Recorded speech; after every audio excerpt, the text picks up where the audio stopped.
Hey there, good evening, and welcome to another episode of Dan Plays Games from the Elder Times. Me being Dan, and the game from the Elder Times, which Dan is currently playing, is the original AD&D Pool of Radiance game. And apologies for getting started a little bit late this Thursday. So, wrapping up my teaching semester, you may know I teach college math and computing. Wrapping up that semester here today is actually what I was doing. William, thanks so much for checking in. Good to see you tonight. And other stuff like that. So let me get started here, and I will refresh myself on where we are here in Pool of Radiance. Got my first edition player's handbook here. I got my first edition monster manual here.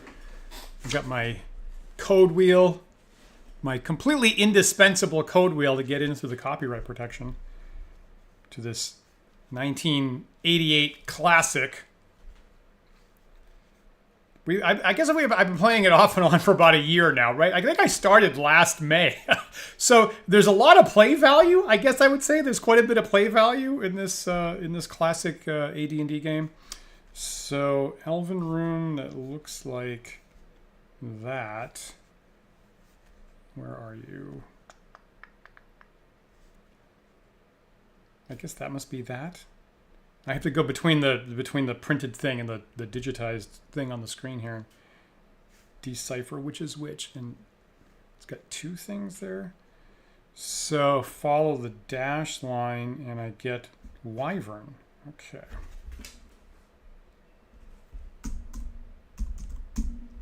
Bam. Great. Okay. So loading our A game, and I'm back in the settled part of Phlan, I believe. So basically, as far as I know, I've basically checked out everything in the game to my knowledge, and I've completed all the quests that the city clerk is willing to give me. So as far as I know, the last thing I have to do here, and we're off about 3 episodes of going into Valheim Graveyard and eliminating, to my knowledge, the boss vampire in the graveyard last time. And I guess some folks are saying he could come back. I didn't really eliminate him, but as far as I know, I wiped him out. So the last thing in the game is Valhalla Castle. So in the Adventurer's Journal, there's this really big castle at the far end of the monster-filled city here. And a while back, I did take the entry place. What is it? Sloanow Gate, is that it? Sloanow Gate, which actually wasn't too bad. So recently, I've been looking like I'm proficient in this game finally, as though I finally figured out how to play first edition AD&D, at least according to the rules of this game. So I think what I'm gonna do here is check in on the city clerk, see if there's any last quest has popped up, and after that, try to tackle Valhalla Castle tonight. We'll see how that goes. I totally skipped finding the vampire's coffin. I guess that's a thing. Nobody in the game told me that was a thing, so I don't have any hints about that. So I'm gonna play act. I'm gonna role play the fact that I'm completely confident that I've finished off the vampire and eliminated them, and I don't need to worry about any of the undead anymore. So that's my story, and I'm sticking to it. So let me go check in with the clerk here, and as I maneuver over there, what did I do off camera? So when I did take out the vampire, I also went to the Paladin's tomb and got a bunch of interesting magic items last time. The monster manual told me that was a thing. Well, I guess you're right. That's a good point. Fair point. Fair point. Yep, all fair points. So here I am with the clerk at least one more time.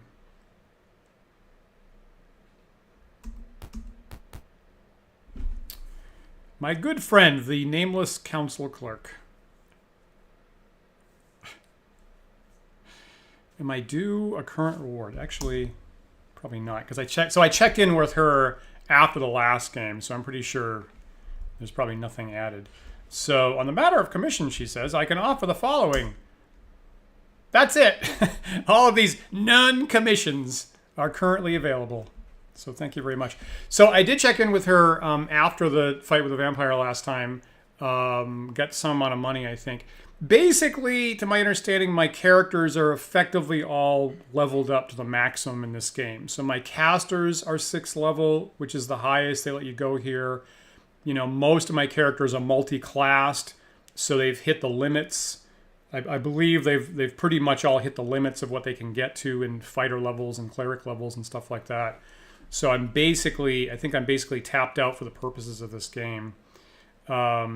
And I shuffled, right, so I shuffled some magic items around, and let me see here. Among the, I got rid of some scrolls by scribing the spells, like for my wizards, my magic users. And I don't know if I'm actually going to use them, but I feel like I've been carrying around a bunch of scrolls with spells that I've never used, so I think that the evidence says I'm probably not going to, and I went and scribed them into my spell books, and that got rid of some scrolls. Yeah, it's true, Disparrow. Fighters can reach 8th or 9th, but I don't have any human fighters, right? My fighters are all multi-class demi-humans, so they're going to hit the demi-human cap. Maybe I didn't say that properly. Let me see. Harton got my cleric Harton got a new hammer +3, which is kind of nice. I actually got, and having, as far as I know, finished off the graveyard, I was carrying around just a ridiculous shipload of restoration scrolls. So I actually dumped about a dozen restoration scrolls with like 2 spells each on them, and I still am carrying, I think I'm still carrying about 12, like distributed between a couple of my characters. So just in case I run into level draining undead again, which I'm broadly not assuming I'm going to, I still have like 10 or 12 scrolls available for, about 20 spells, frankly. But my inventory was all boxed up with these scrolls, so I actually just threw away about a dozen of them or more, which is, insane in normal D&D, but I had to get some inventory clearance going. And then, the other interesting thing is that I got a Sling of Seeking +2, which is an item in first edition. And so normally in first edition, your missile weapons don't, even if they have a plus bonus to hit, that doesn't count for the purposes of cutting through. You need to hit this monster with a magic weapon in order to hit them. So even if I have a bow +1, I shoot you with a normal arrow, that's a white or a vampire, for example, are immune to that. The Sling of Seeking cuts through that. So the Sling of Seeking is about the only missile launcher that counts for cutting through magic protection like that. So I gave it to my dwarf fighter thief Rollin, so he's got that. And I'll say I hadn't used a sling before in this game, and so I tested that out, and to my surprise, apparently I don't need ammunition for it. Apparently the game just assumes that you're picking up rocks off the ground, which is nice. And I momentarily thought about whether it would be nice to just arm all of my characters with slings, actually, so I don't have to worry about ammo anymore. But of course, in this game, slings shoot half the rate that bows do, so I decided not to go in that direction. But Rollin's carrying a sling, which got his encumbrance up to full movement. And I think part of the reason why I was surprised at that is that's diametrically opposite to another game that I played earlier on this stream, which is AD&D Dungeon Hack. And an AD&D Dungeon Hack that has slings, but you need ammo, and it's a giant pain in the ass. It is just the hugest pain in the ass because you need to track individual rocks. You need to pick up, find, and store in your inventory individual rocks one at a time for the slings in Dungeon Hack. And I think that that's traumatized me so much that I think my instinct is to avoid slings because Dungeon Hack makes them such a pain in the ass. Here it's the opposite. So now I kind of regret not using slings more. That's actually that's a fairly nice option to avoid the ammo problems. So feel free to tell me if you've used more slings in Pool of Radiance, because I kind of like not having to carry around dozens and dozens of arrows. Interesting, yeah. You know, let me just look at. I'll just look at Rollin, for example, and see where he is for the leveling. So like Rollin here is a 5th level fighter, 6th level thief with 26,000 XP, and so according to the book here, and I don't think the game implemented the footnotes. A dwarf could be a 9th level fighter. I guess you're right. And thieves are generally that actually is generally unlimited. Yeah, good point. Good point. If I had more XP, I could have gotten Rollin up higher. I think my eye's probably on Griffith. Pretty sure Griffith is tapped out, so maybe that's why that's on my mind. So half elf with 47,000 XP. Just check in on him. I immediately lost the table. So a half elf here can be, well, okay, can be an 8th level fighter and a 5th level cleric. Okay, so I hit the cleric limit on Griffith. You're right. I guess right. Could be higher fighters. Good point. Yeah, interesting.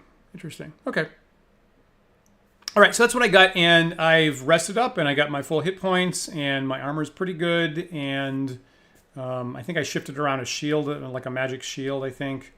Everybody has full movement. I got all my spells. I'm maxed out mostly with fireballs for my 3rd level spell, and have this Sling of Seeking. I do have a couple Scrolls of Restoration, so here we go. Let's take a crack at Valhalla Castle. So I guess there's no way I can sail there, right? I have to walk through 4 blocks to get there, as far as the Adventurer Journal tells me. So let's go do that.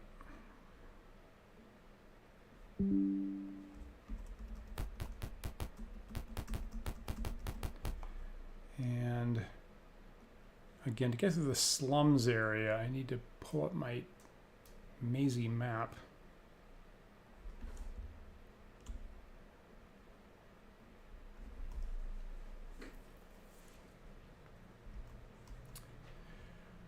Right, I did skip. Okay, so I guess that's at the legitimate area to explore.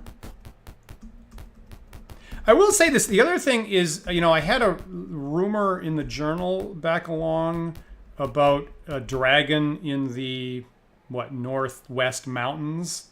And I think I went exploring there in the wilderness at one point and didn't find anything. So I don't know if that's just a false rumor.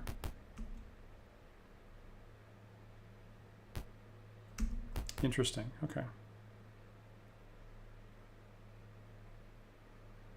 I think if I look at, interesting about the magic shields there, just looking at my spreadsheet here, I have, right, so everybody that's in armor, everybody's in actual armor has a magic shield at this point. I've got half of my party, like all my wizards have bracers of armor, which does not stack with a shield, pretty sure. I've tested it out, right? So note, magic, bracers of armor, and shields, do stack. Oh, that would be an option. Okay. I guess I did test that out before. But I've got them with 2-handed swords, right? Actually, that's what's happened. So my multi-class fighter magic users I've got with 2-handed swords, but everybody else has magic shields, so at best that would be like a 1-point benefit. Oh, there is a dragon. Oh, it's good aligned. Oh, wacky. Interesting. Okay. Didn't see that coming. Interesting. Okay. Get focus back over here.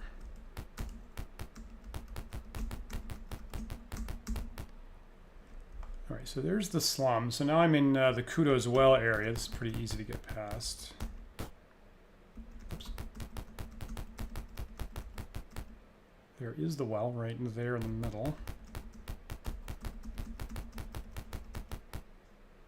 Okay, so here's Podol's Plaza, which I did actually run into some wandering ogres last time, so I'm going to kind of quickly get through here. And here's the... What is that? Slyanau Gate? Stojanau, right. Stojanau Gate, of course.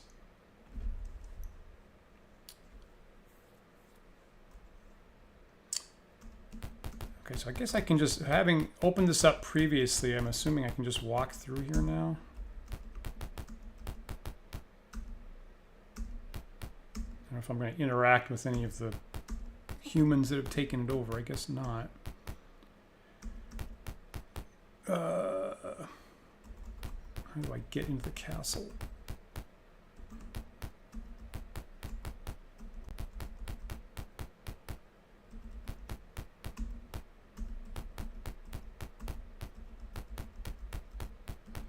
Okay, so I guess this is it. So this is a new area that I'm coming up to.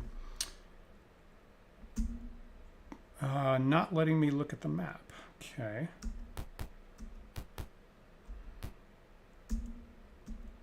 Okay, so I got to be a little careful here.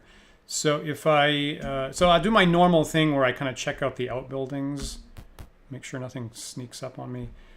You enter a building where women are washing clothes. As you come in, they retreat to the corner, looking fearfully at you. All right, that's making me a little off-putting. Get this out of here. You hear one of them whisper, "They don't belong here. They must have come to kill Tyranthraxis." A half-orc woman steps forward. "What do you want with us?" Okay, so... All right, I'm going to be nice. I'm going to be diplomatic here. This feels appropriate. I'm here to free you. The woman says, "Tyranthraxis is leading our men to their deaths. If you intend to kill him, we will help. Use these clothes as a disguise, and you will escape notice." Aha. See, that pays to be nice sometimes.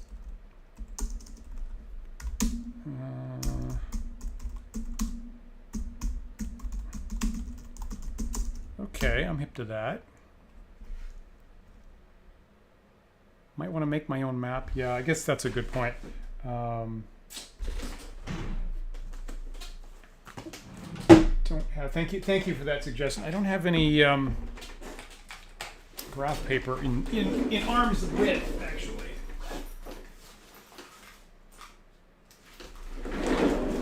I'm back. All right.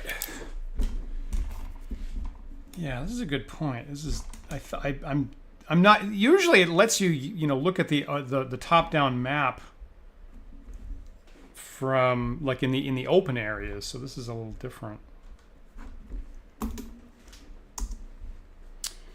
Will you use the clothing as a disguise? Hell yes. If someone asks you if you are using the clothes as a disguise, you say yes. Well then, good luck. Best you leave before you are found here. We will keep silence. Tie them up, kill them, or leave. Oh, kill them. That would be dirty pool. I'm going to just leave. You know, if they had said you should tie us up in order to like trick other people, I would do that. But I'm not gonna have them help me and then tie them up. Okay, so I'm looking west out this door here.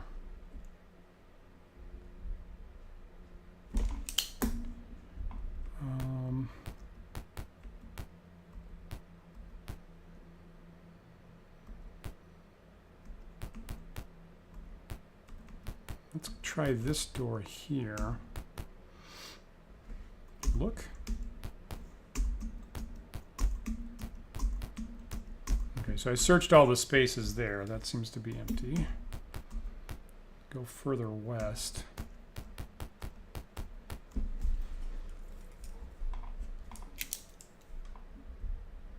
I guess they're gonna make it tough on me at the last place with no map, eh?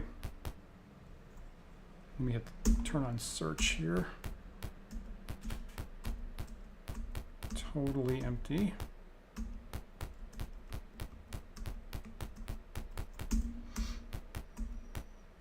Go further west. Is that an exit? Yeah, okay.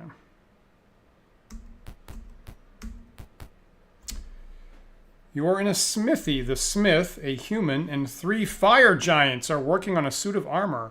Piled up out of the way are an assortment of weapons and armor. So this feels very, you know, Hall of the Fire Giant King, or actually even the steading of the Hill Giants. Right, there's a smithy that has fire giants manning or gianting the smith. So this seems cool. So and obviously this signals like maybe magic armor or something like that I could use. The smith ignores you as he hammers on a greave. I'd like a cool greave. Combat, wait, flee, or advance.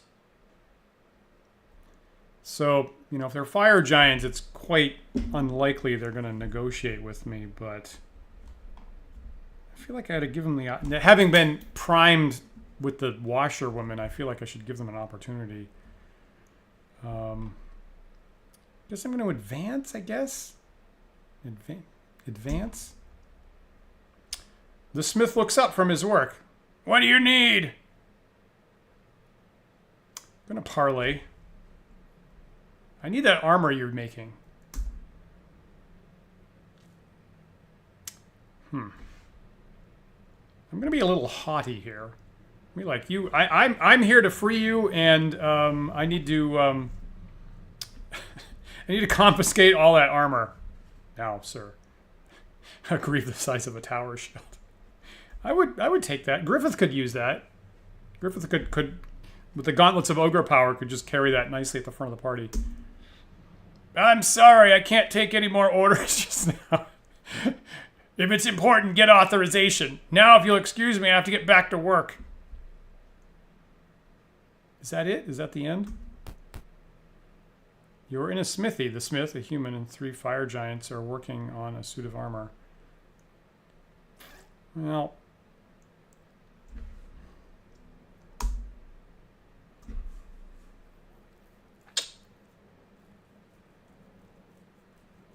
I'm gonna try this one more time. What if I'm nice? What if I'm sly? What if I'm sly? I'm here from the boss. I'm here from the boss, and we're here to collect the armor that you're making for us. Sly. What? Everyone knows that. Hey, you don't belong here. What? Wait. Oh man. All right, we're in a fight. Fire giants. Okay, so probably fireball indoors against fire giants. Not a great idea. Let me see what level this guy is. Probably like some ridiculous level.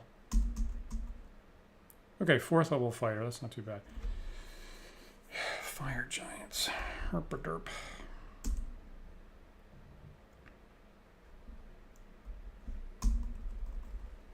Okay, so I have space over here. If I run over here, I could lightning bolt these guys. 1, 2, 3, 4, 5, and they're just perfectly set up for a 5 length lightning bolt, I guess. So that seems to be how that's. So I guess that's this seems perfect for lightning bolt. Stinking cloud still works. Well, that's a good point. Hey, so how about those state secrets?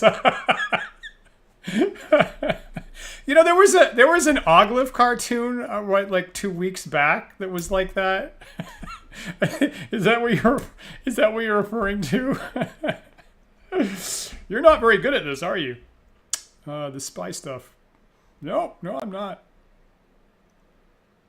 Yeah, you know, Stinking Cloud's a really good option, actually. Because I could box these guys in.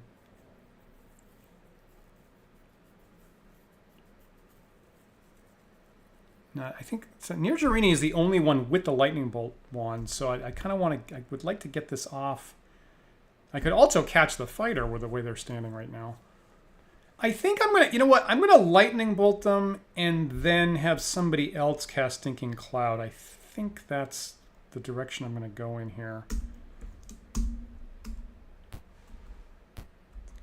I don't want her too close, but get myself a little space.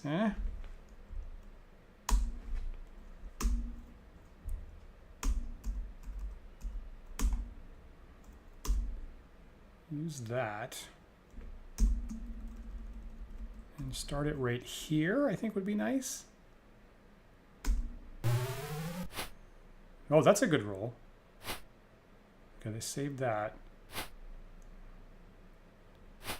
Okay, all right, I think that helped. All right, so here's Malin, and she's pretty well set up for the Stinking Cloud, I think. So, which I didn't take. I took a bunch of enlarges. Oh!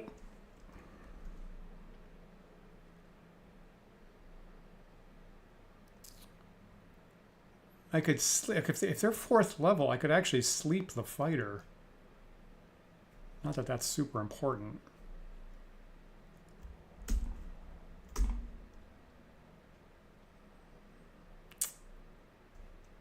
Well, she also has a wand of lightning bolt.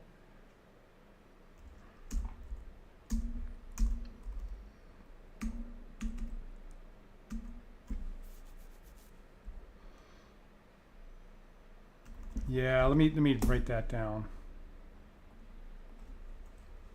I think admittedly, I guess my my spell loadout is still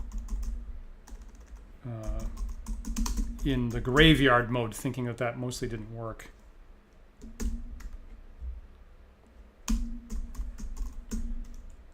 Okay, a little reminder myself.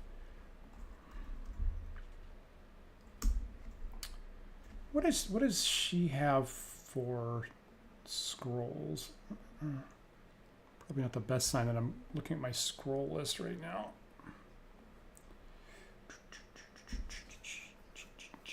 Nothing useful. I guess I'm gonna do the same thing actually.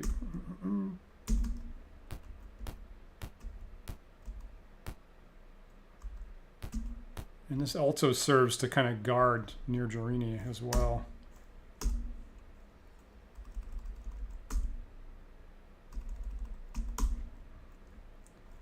Use that. Oh, shitty roll. Oh, that's terrible. Oh, God.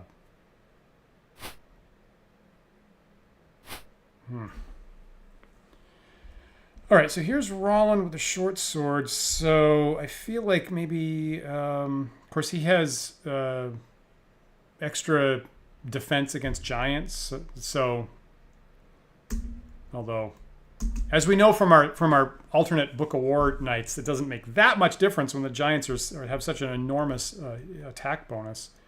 But maybe I can at least eliminate this guy. Crap.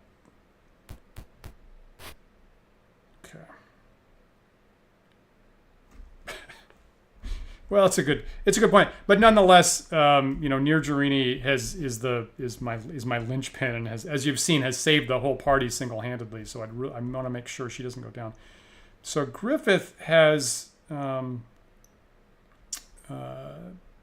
such an enormous hit capacity that I really want to use him against the giant. So I'll do this. Pretty good. Here's Harden. Is there anything I can?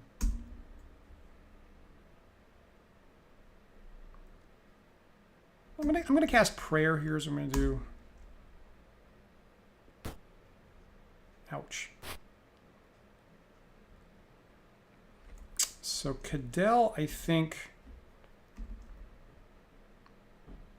Same thing, but the two-handed sword's really great against larger opponents. So I'm gonna use Cadell against the giant as well.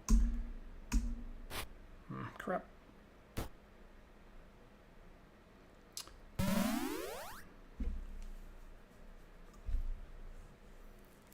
Good point about enlarge there. So I'm trying to get that fighter down. Good. And now I guess I can send Harton into the fight, I guess.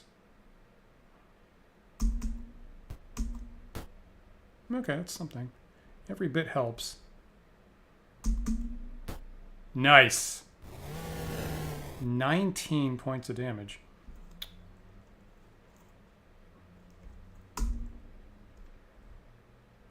So I'm gonna go get away from the wand here. As you pointed out, don't want to use up all the charges. This is really nice against giants.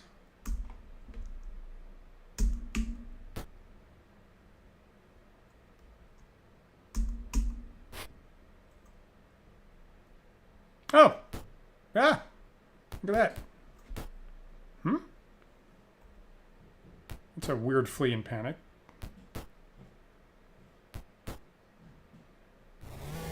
That was a bad flee and panic is what that was.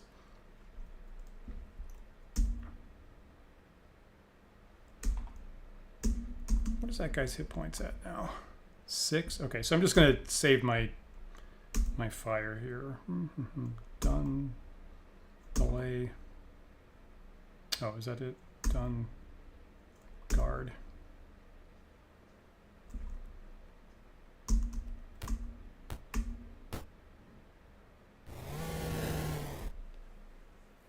Okay, so that wasn't that bad.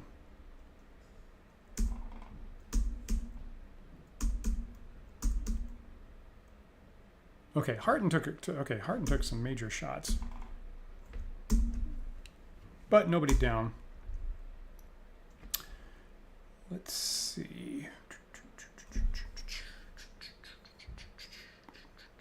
Okay, so Cadell's down by about 11. And Harton, I guess he just took one shot, but that took him from 23 down to 7. What is that, like 16? 16 down, something like that? So let me... Anything to take?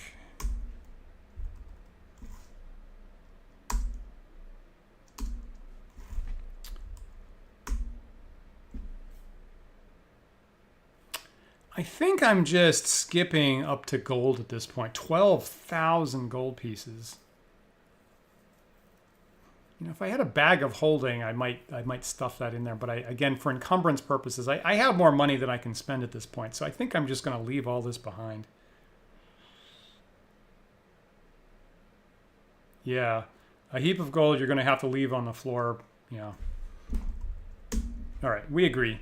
Gonna leave that. That's fine. Somebody, the washerwoman can take that. All right.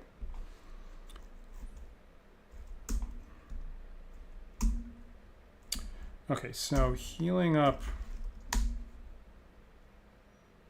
Cadell a bit. What did I get him to? 26. So he's down by 8. So I could do that again.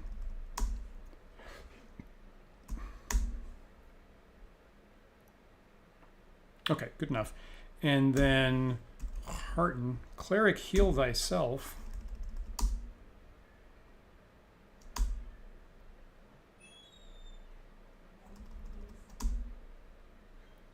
So his full hit points are 23. If I can get up to even like 15, I'd call it good. Yeah, call it good. Okay, great. Okay, so I'll save this.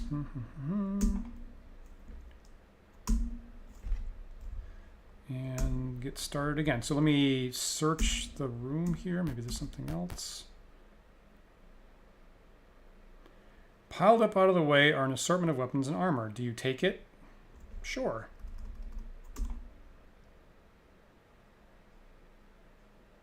What?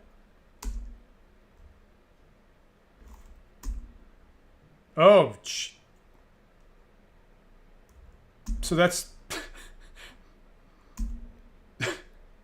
so that's the entire equipment list, right? That's literally everything in the game. Holy smoke. So I think that's just a duplicate of what happens when you go in the arms store. So I guess you could just take anything you want. Well, that's pretty funny. And obviously totally useless to me. Unless it was all magical, which seems highly unlikely. Yeah. That's pretty funny. Does it stay here? Like if I go away and come back, do I just... all the pole arms? Ah, yeah, I got all the pole arms for you. I got the Vulge. I got the Rensor. I got the Spedum. I got the Partisan. Good point. Yeah, okay. Good point. All right, so I'll just, okay, if I need, I don't know, if I need a normal, if I need a morning star at some point, I'll come back here, I guess. There's an unlimited amount of it. That's great. That's really funny.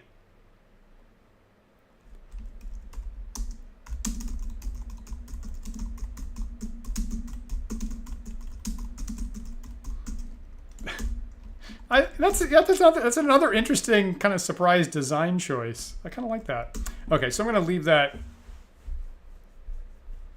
I'm going to leave that there.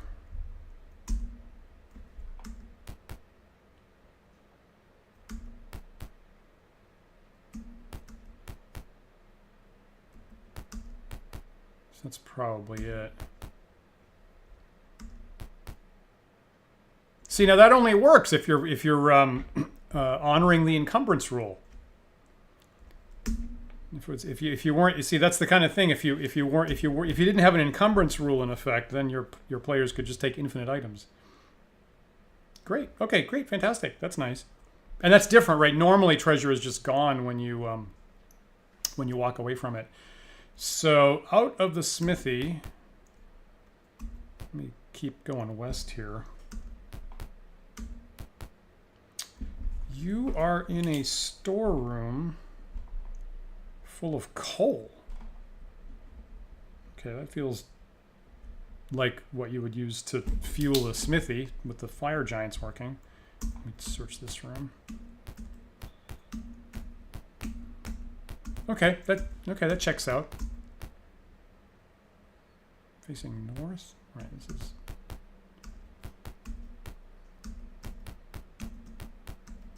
Okay, so obviously that white wall is the main castle, and I'm in the courtyard that's outside at the moment. So checking out the courtyard before I go in there.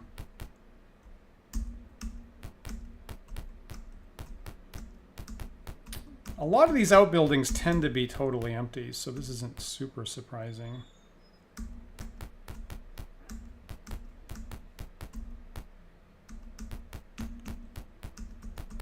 Working my way north around the... Okay, did it just turn night? Is that what happened? Let me back up, see if that changes. No. Okay, night is sticky. You are in a building that was once a barracks, but has now been converted to a Temple of Bane. At the far end of the room is a crude altar.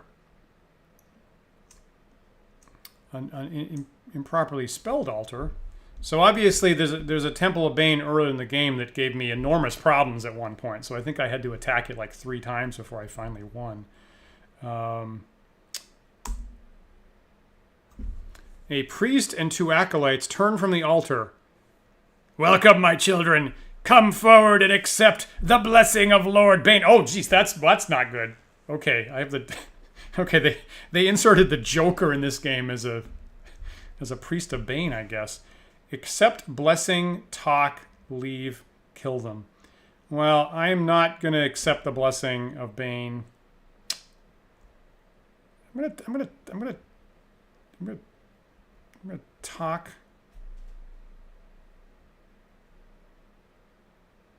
You know what? I'm going to talk to this guy. Maybe get information about like what's a good way to get into the castle. You psycho. I'll try to be more diplomatic than that.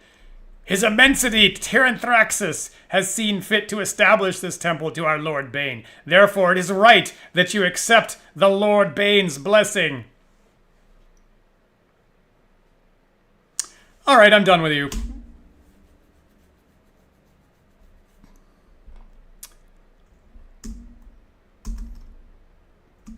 First level cleric, 5th level cleric, and I don't want that guy to cast hold person on me. So I'm going to do something dramatic here.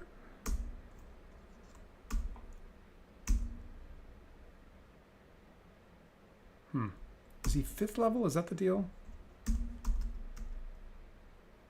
5th level, so sleep won't work on him.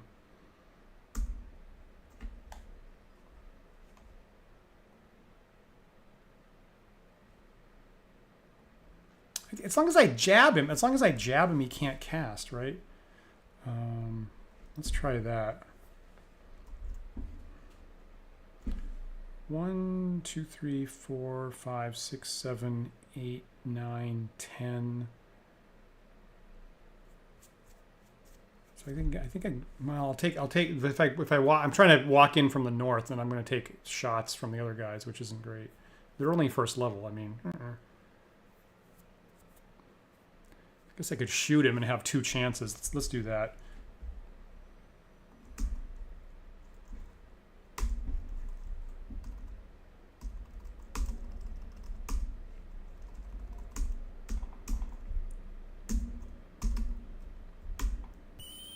There you go. There's damage. Have some damage. So here's Hearten, which doesn't like seeing an evil cleric in the mix. I think I'm just going to walk up and punch him in the head. Well, he can cast Hold Person.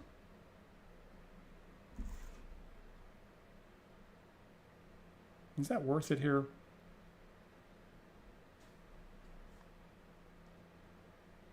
Yeah, let's do that.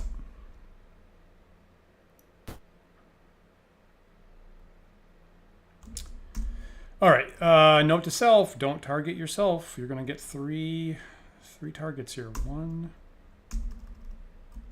2. This interface here, which doesn't tell me like how many I've picked, is very dangerous to me.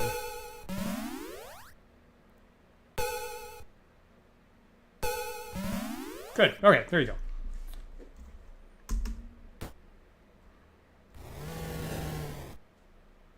Oh, geez. Oh. I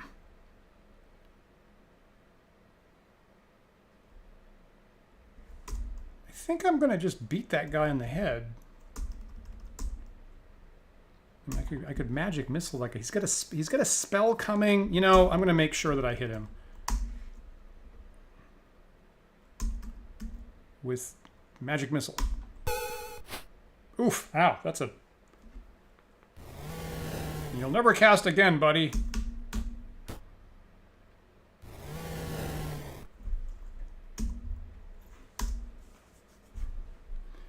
Alrighty, so let me see. Griffith took like 4 points or something. So he's down by 8, so that's worth a cure. When I get a chance, of course. Well, that's interesting. Take this and this.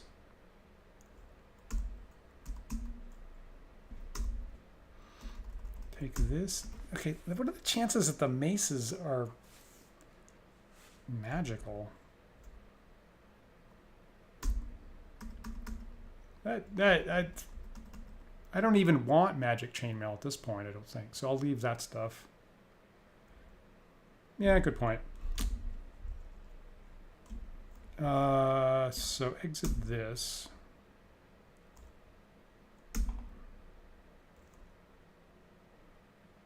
You know, let me just look at, you know what, I will just look at if there's interesting money. No, there is not.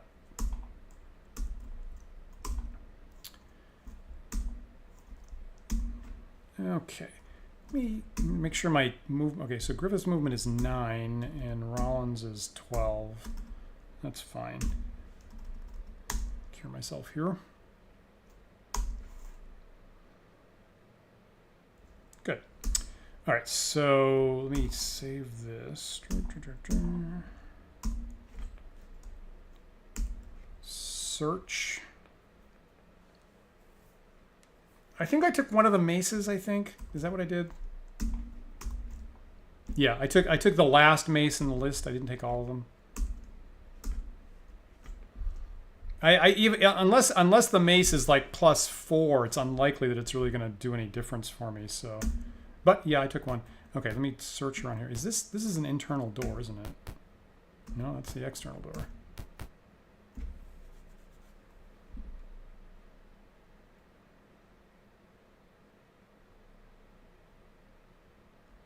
God. I will confess, I wish this game spelled alter correctly.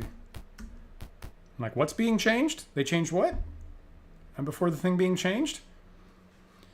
Near it is the offering box with some change in it. Do you take it? Yeah. Okay. Now, once in a while, these things like the deity curses you if you take what's in the offering box, but you know, screw you, Bane.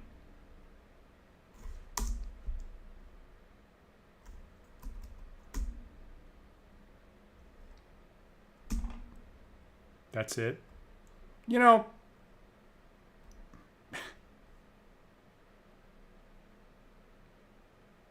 Nah, I'll just leave it. I was thinking just taking it out of spite, but you know what? That seems that seems unnecessary. There is a feeling of something immense and evil staring down at you. Well, okay, here we go.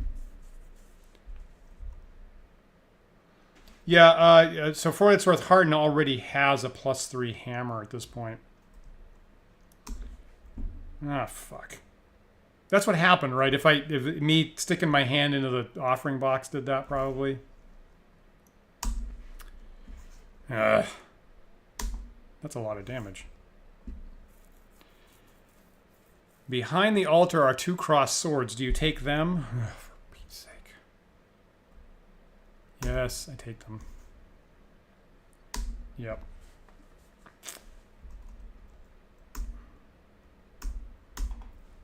Hope they're not cursed. That was painful.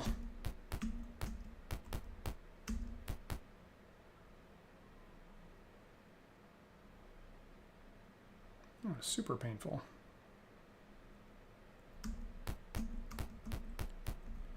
Okay, so there's that. So that is an enormous amount of damage that I just took. So I don't have enough Cure Light Wound spells, which is the only healing I have available to heal everybody up. So I need to... That I need to fix. Let me get off the search function. Let me heal Harden up just in case I run into something awful. Get him into the teens at least. You know, I guess I might as well use all my cures. There's no reason not to.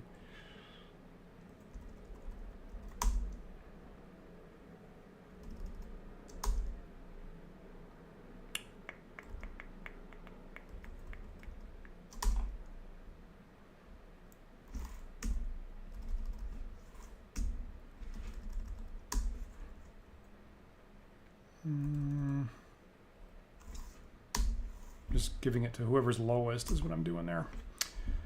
Let me encamp and save this as the B game, just in case I get in more trouble.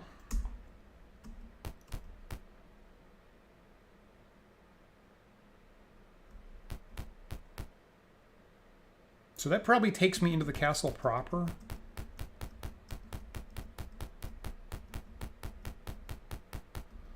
And I'm pretty sure I need to get back to town and heal up. Let me just look this direction. So that's where I came in.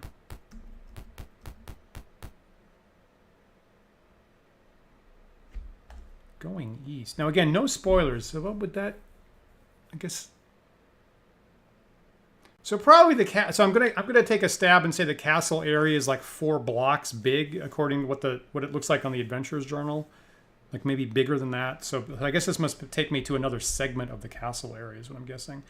So let me head back to... Okay, now that's a good... Thank you for that reminder. So any place that I've cleared of random encounters is safe to go to. So I don't... Well, actually, Stojanau Gate, right? So it'd be safe for me to camp here. Let's try it. Let's try it here. I mean, obviously this is the closest place, so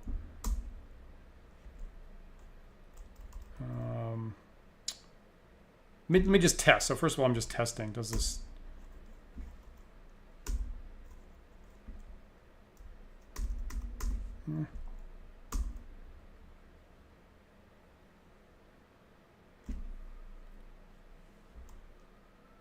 Okay, so the gate looks like the gate area is safe. So let me get spells back.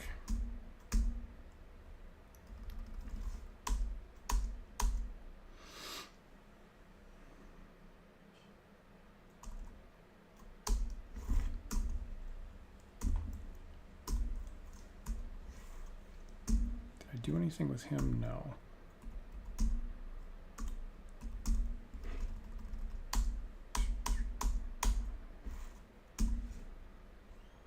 So I cast this. Prayer.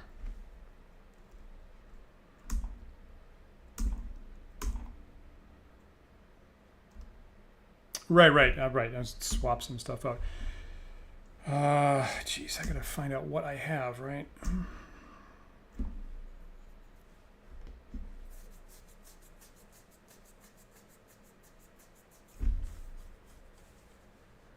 What do you recommend for the second level? Yeah, it's Stinking Clouds. Like, should I get all Stinking Clouds for my second level? Now that I'm not fighting undead, I think that's actually my instinct. It's such a good. I mean, the range isn't great, but it seems like it has a better tactical effect than strength, which is just more damage. Yeah. Okay. I'm gonna do that. Cast this. Oh, right. I'm assuming this won't last long enough to make a difference.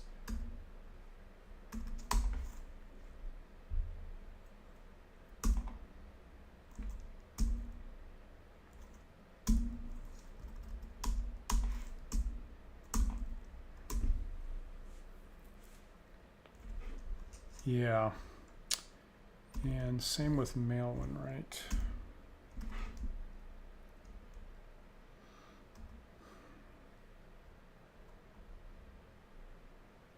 Is there anything better I can do at first level?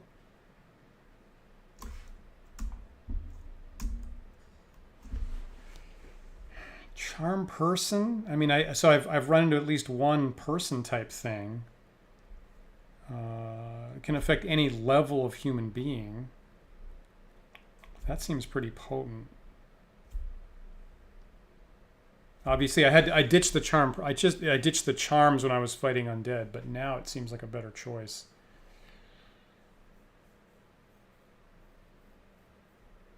Sleep seems unlikely.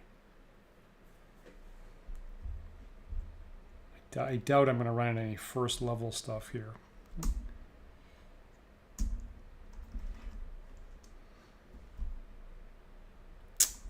Mirror image has never been interesting. Let me get rid of cast this. I'm going to make Hearten larger.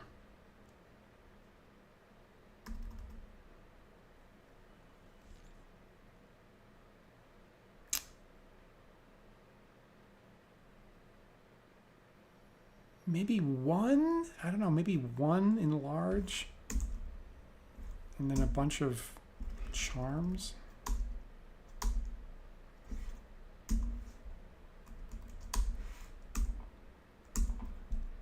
about that? So am I happy?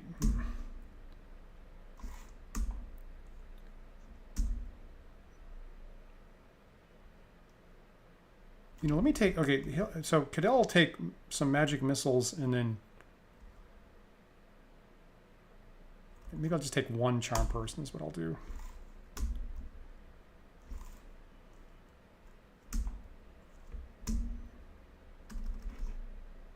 Oh, I don't have charm person. It's unexpected. Take a sleep just in case.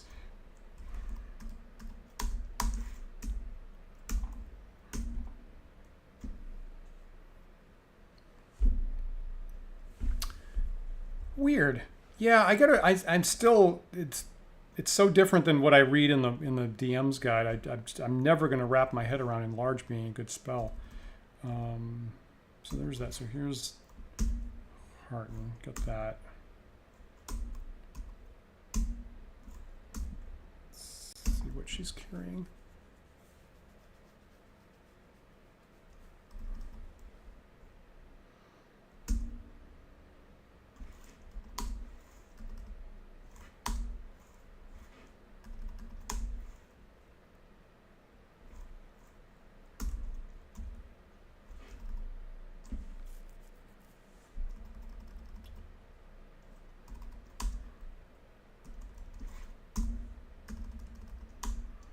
Okay. Try that for a loadout.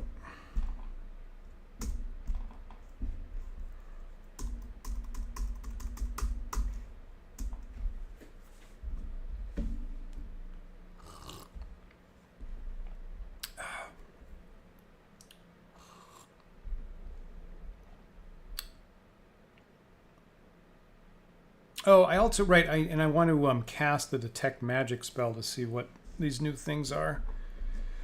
Of course, I can't ID them, right? I can only find out if they're magical.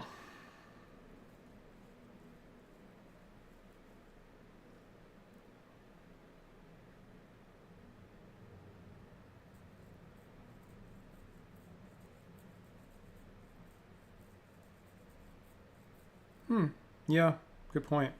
Once it, yeah, if I have a multiplier to attacks, so they actually do that in this game. You can get to, they will give you three attacks per 2 rounds if you hit 7th level.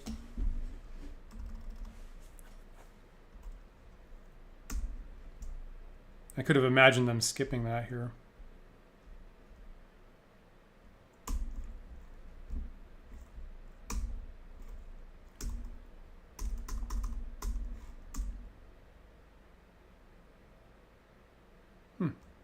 That's cool.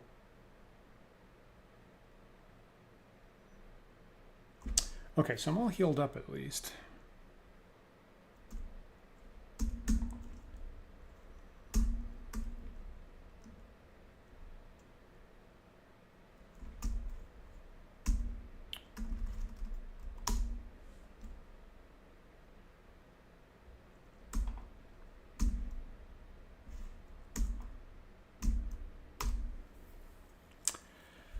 All right, so the chainmail longsword and plate mail are magical. See, that's interesting. The magical plate mail seems pretty interesting. That guy was only 5th level, so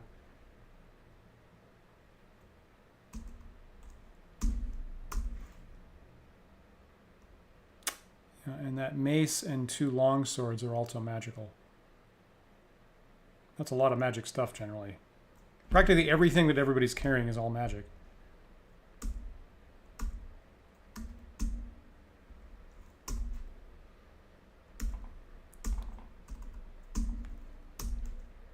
Just going to look at everything here. Yeah, see, Hearten has that hammer +3, so even a mace +3 would be like, yeah.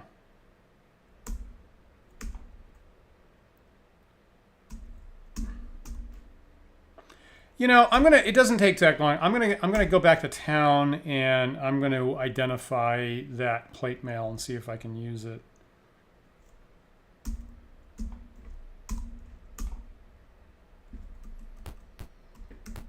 Just give me a couple minutes here.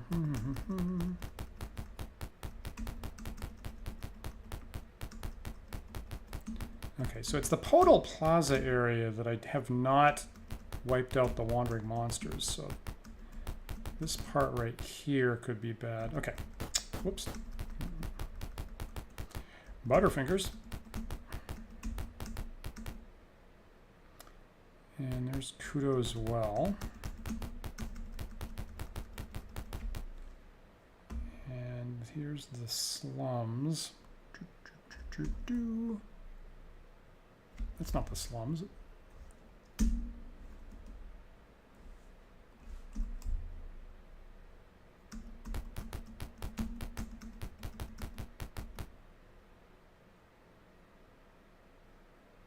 I'm sure some of you have just memorized the route through the slums, but I still have to, since I only play this every other week, I have to go back to my map.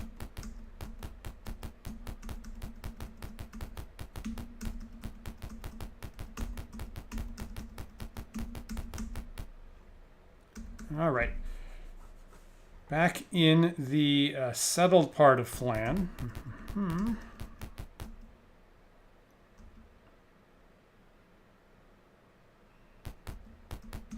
You know, with the clock time, that turn night at 14 o'clock, I actually wound up. I probably said this another day.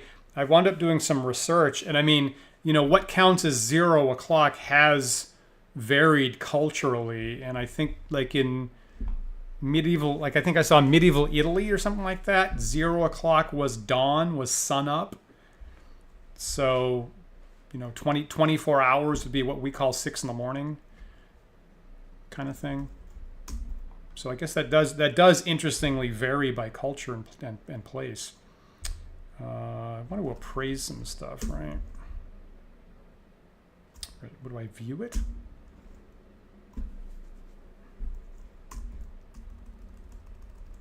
And then ID it. Okay, chain +1, which doesn't do me very much good. Longsword +1, likewise. Plate mail +1. It's not fantastic. So what do I have to do? I have to give Rollin money is what I have to do? So 400 gold is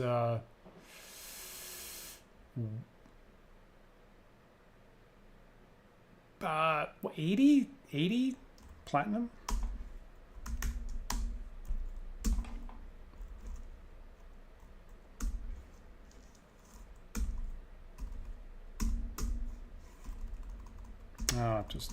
I needed more than that. ID this. Oh, longsword +3. Well, that's a different story. Oh, another one. Where did that come from? Was that the... Where did I get that? Where are these... All of a sudden, I don't know where I picked up longswords tonight.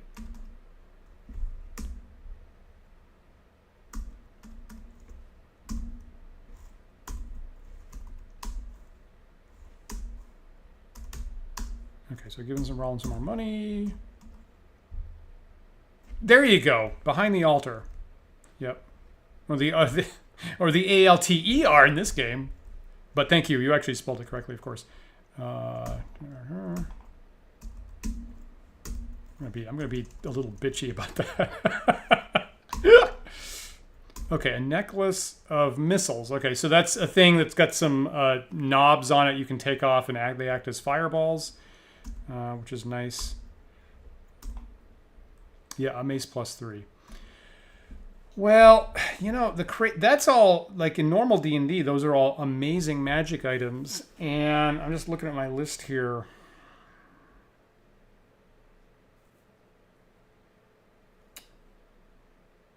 So Harton already has a hammer +3. I mean, is a mace like any different damage profile than a hammer? So hammer is 2 to 5, 1 to 4, and a mace here is 2 to 7, 1 to 6. So actually, a mace does have slightly better. A footman's mace has slightly better damage profile. So I guess I should give that to him. Yeah.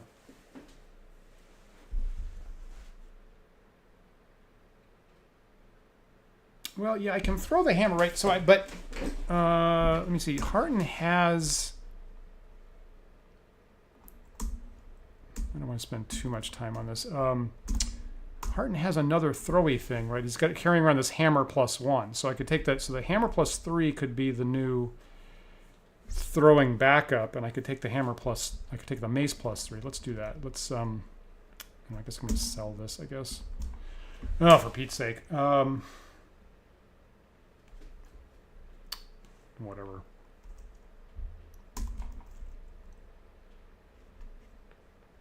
Yeah, my protocol is just carry around one backup magic throwing weapon is what I've been doing. So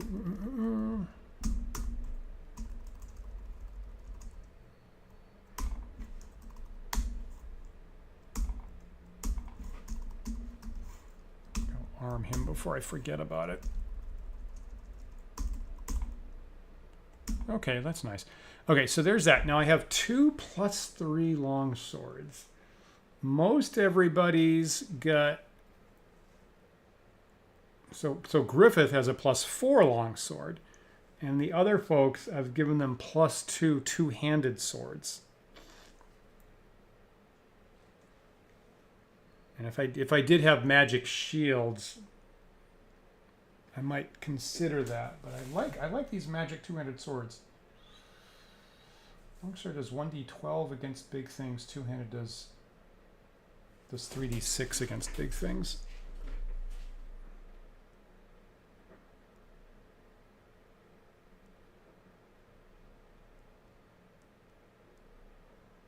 I guess I can't throw that away. I guess I'm just gonna.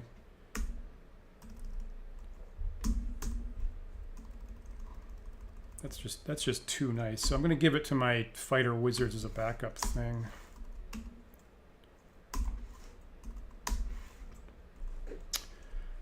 Necklace of missiles. So anybody could use that.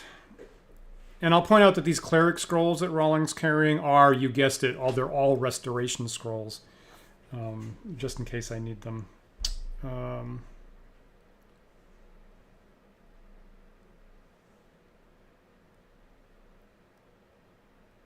You know, I don't mind Rawlin having that. So now Rawlin can toss a fireball if he needs to. So if they take down all my other casters, surprise, more fireballs. So I actually kind of like that. And actually, that's the first that's the first miscellaneous magic item that Rawlin has. So that seems good. Okay, so movement is 12. Good. Yeah, I don't think I'm going to use any of this stuff. So everybody has armor that's at least +2 if they're not wearing bracers of armor. So I think I'm just going to ditch that stuff.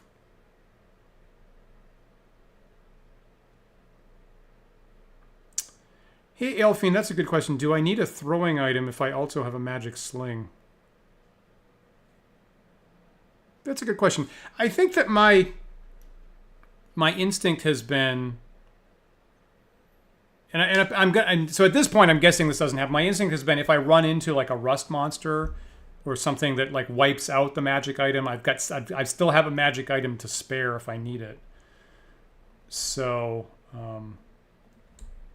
so I have been trying to have everybody have 2 ways of hitting something with a magic weapon if I needed it.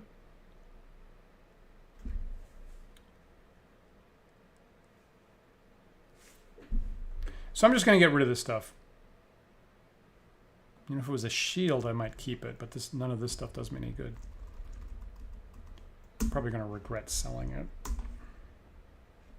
going to regret it in the sense of like I've got too much money.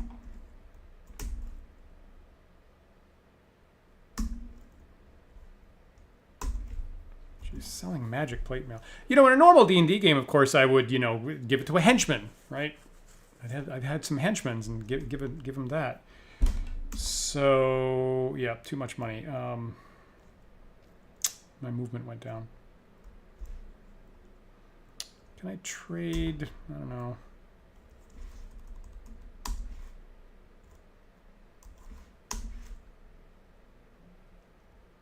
I don't know, 800. Does that help?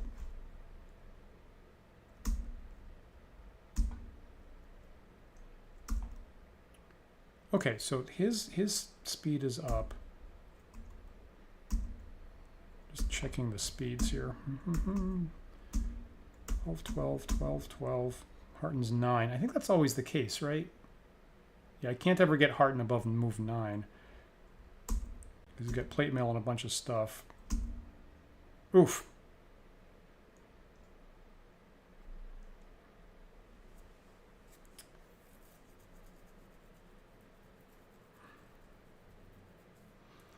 So obviously I could go buy like silver stuff at the silver shop, but I don't think it's worth it at this point. So I'm just going to drop that platinum, which is an insane thing to do.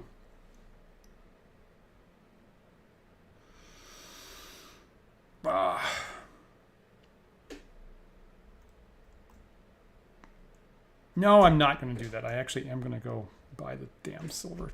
Such a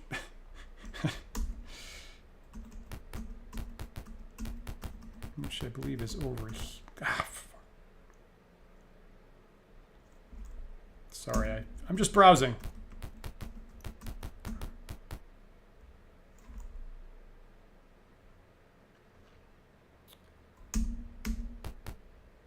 All right, so here's a silver. The shopkeeper offers jewelry for sale.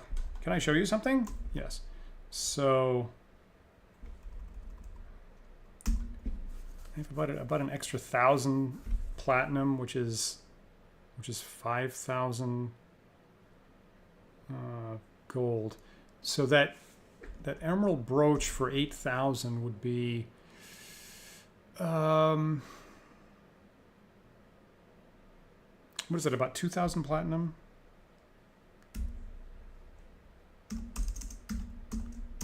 $1,600 platinum.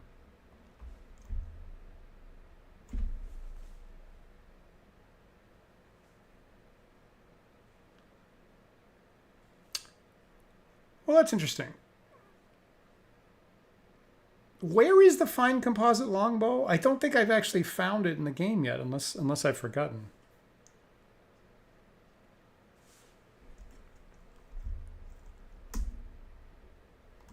So 1,600. And what do I need there? Another 704?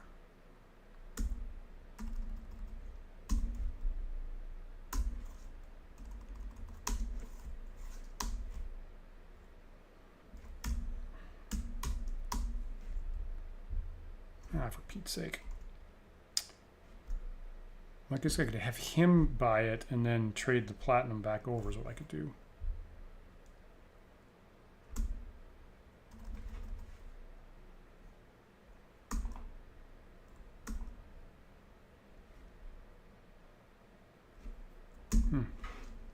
Well, for now I'm just going to grab this.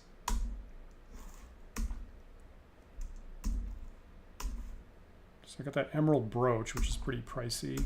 And then that means I can have her trade back the coinage.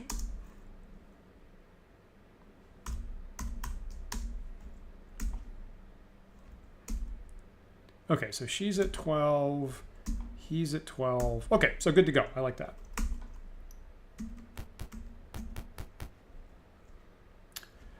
All right, so I am right. I'm healed up. I got my spells. Got the what is it? 12. Tiny change to the armor usage. So I think I'm good to go back. Just save this here. All right, round 2. Fine. You're the fine longbow costs 25,000. Is that it? That would be a pretty good use of all the floor gold, yes. Hey, Stargate Mind. Do you remember reading D&D alignments as languages in the OSR? Well, certainly, you know, good question, Stargate Mind. So, you know, I'm always playing with the original Little Brown books here. Just grab them right here. So it's possible. It's possible that I may not be as up on the OSR as I should be, but certainly that's absolutely explicit in the original rules that I still play with as a basis.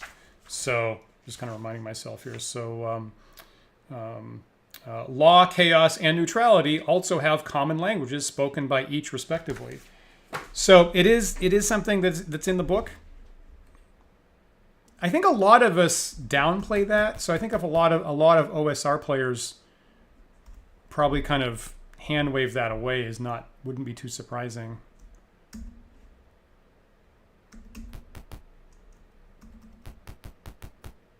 Right, as you can see from Aelfiend's reaction. Bash that. I'm done with picking that door there. Bash that. Someone really ought to clean up that sty there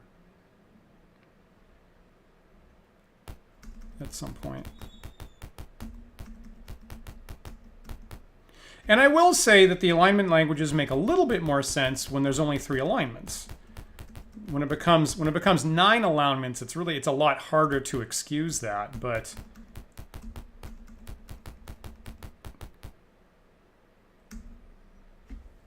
you know, at the point when there's like one holy language and one black speech and one, I don't know, spy tongue, then it's a little bit easier to rationalize.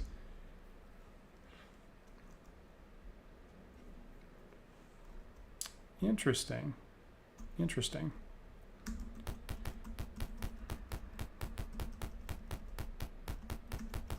All right, so here's Stojanov Gate, which is safe but doesn't have magic item ID capacity. So let me just save it here if I get in trouble. So here comes round 2 tonight.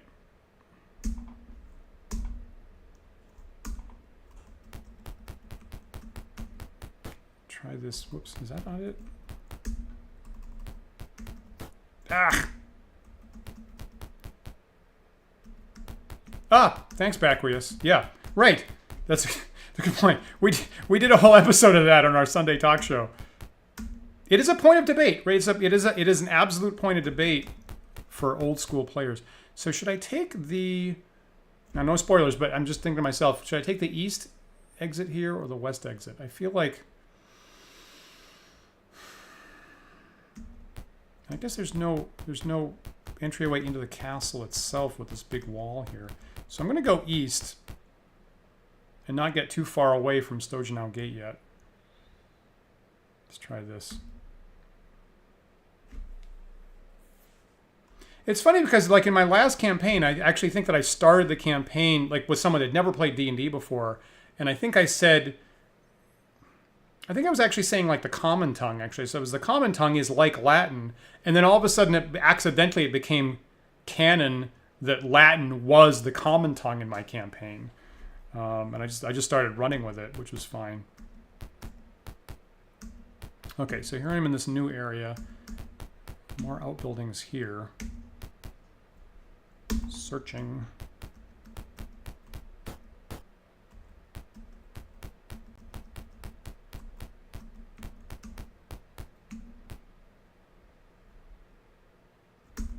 Letting me auto map here either. So going further east.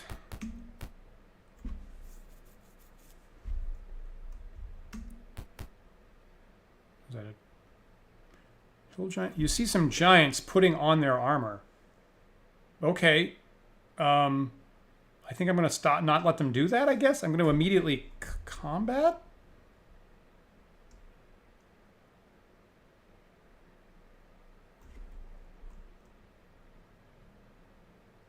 What's better? What is it better to advance or combat? Is it better to get close to them? Probably stay at range, and then I can fireball them a couple times. I think I'm going to do that. Okay, so I'm going to hit combat here. You know, one thing that I consider here is that if you advance, you see the whole profile illustration, which is actually of some value to me, honestly.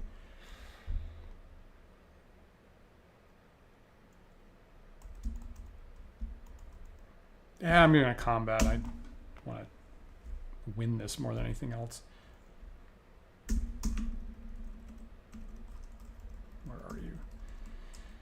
Holy gamoly! Jesus Christ! 1, 2, 3, 4, 5, 6, 7, 8. 8 hill giants. Holy crap!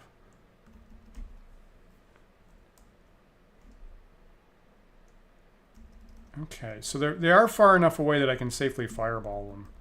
In fact, that's so if it's inside the radius 3, so 1, 2, 3. Put the center here. 1, 2, 3. So I could tap them with a fireball and not hit one of them. I guess I might as well do that. Have some fire.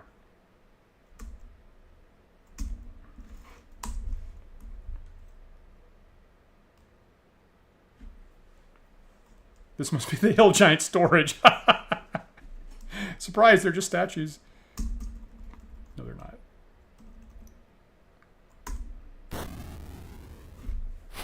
Ah. Okay, it's not a terrible roll. It's about average. 24 is about average, right? 6 times 3.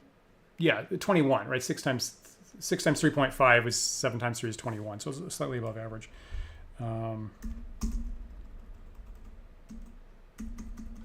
Okay, so some of them are down to 17. If I get another good roll, I could possibly take them out, maybe. So I'm going to do that.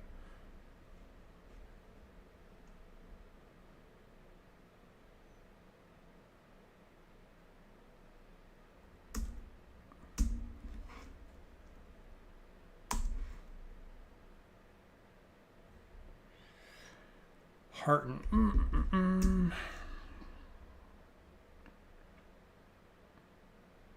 So I'll cast Prayer here.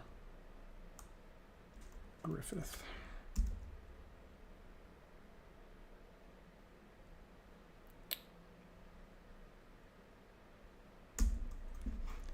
I'm just gonna take one step out, is what I'm gonna do here. And guard. So obviously Griffith has about the best armor. Okay, so there'll be a guy that's uninjured on the end. Oh, that's bad. Some of these guys are going to have 1 hit point left, right?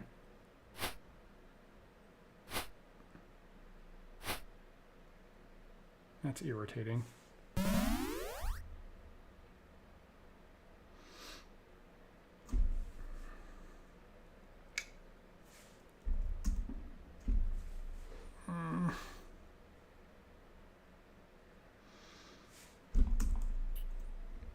I feel like 3 is excessive. 3, 21. So it has 1 hit point, 9 hit points, 1, 21. Guy on the end is uninjured.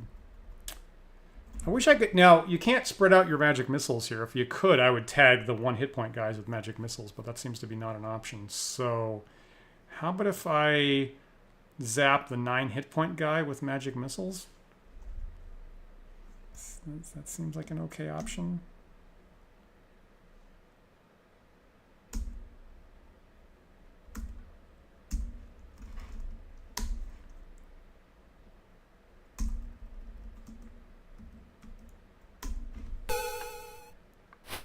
Ah, for God's sake.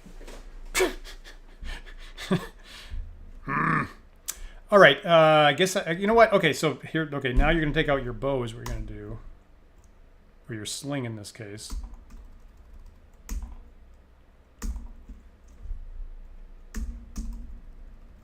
See if I can finish some of these guys off. Oh, shit. Oh, shit. This game knows about throwing boulders. Oh, shit. Well, that's scary. That's incredibly scary. Now they're missing, but no, it's still scary nonetheless. It's a big boulder on the screen. Did they all miss? Did any of them hit? That was really frightening.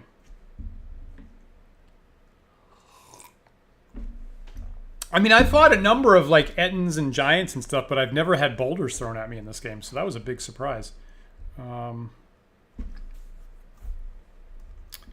know, okay, so as noted, Harden's the one guy that doesn't really have a viable ranged weapon other than the one throwing thing. So I'm gonna move out and just guard everybody. 1 hit, yeah. Just gonna guard here. Like, so apparently I'm gonna ranged battle with these giants.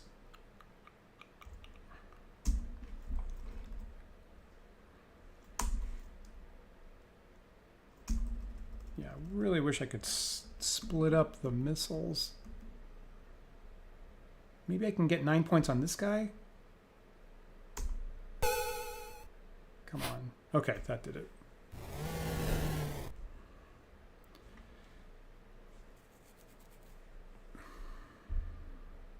Yeah, I really don't want to get...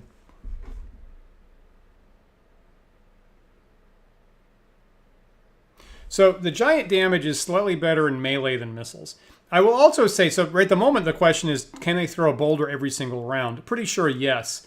I will say in my own games, giants can only throw a boulder every other round because, again, original D&D chainmail says they throw like their light catapults, and catapults only throw every other round. So I engage that, which is pretty well balanced.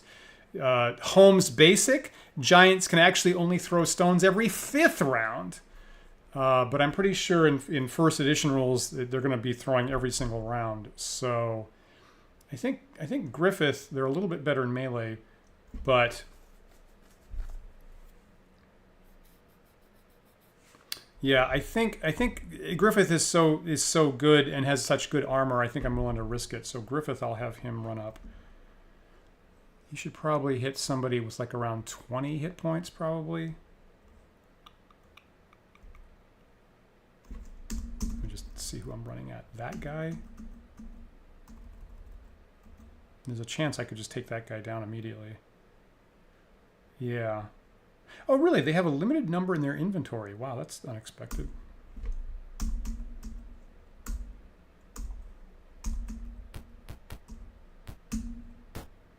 Close. Okay, so trying to take down guys that have 1 hit point. Good.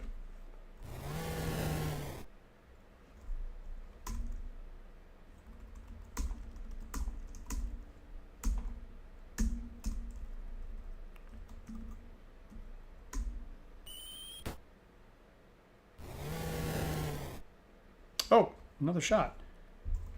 You know, why not? Perfect. Okay, now, chef's kiss. Beautiful.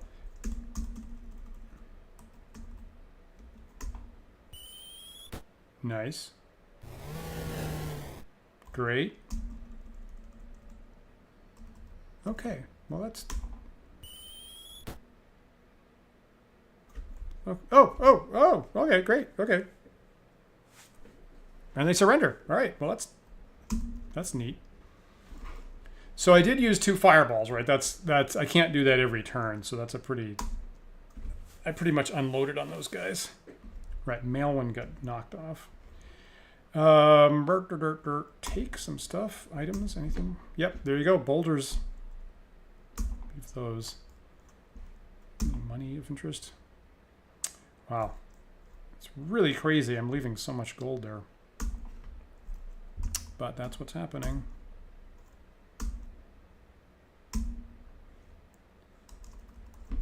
Let's heal Maelwyn up.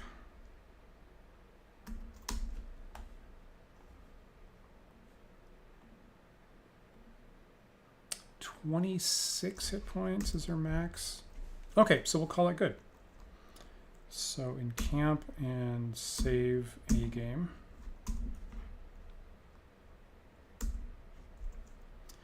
Right, so search this area.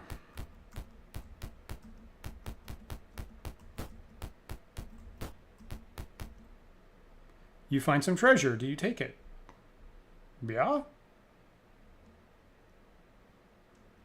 Yeah, that's a good point to Sparrow, right? So that's the whole shtick in classic D&D is giants generally have these bags with thousands of gold pieces. That is a good point. Is it more here? Each character receives 1 experience points? What the hell is that? You know what? That I will take. You know what? I will take the 11 gold pieces. What? What? That's weird. But you know, I just you are making me think. So the giant bit, right? So if I look in the, you know, obviously all that stuff comes from original D&D there. And if I look at the monster list, right, you get these treasure types. Is that visible on camera? Right, so you have these treasure types here, right, and there aren't many of them. There's A, B, C, D, E, and then there's these special types like ogres, right, have a type plus 1,000 gold pieces, and then giants have a type plus 5,000 gold pieces. So at least in the original version of the rules, just every single giant has 5,000 gold pieces in addition to other stuff, I guess in a big sack. So that matriculates through to first edition and gets, you know, ironed out a little bit in later editions, but that's the whole point of giants originally is they just carry around enormous amounts of gold. So let's turn off the search and go someplace else. So I'm facing north. I was traveling east here. All right, what's in here? As you push the door open, the ceiling caves in. Yep, okay, about time for a trap. 3 points. Well, that's not too bad. Is the rest of the room safe?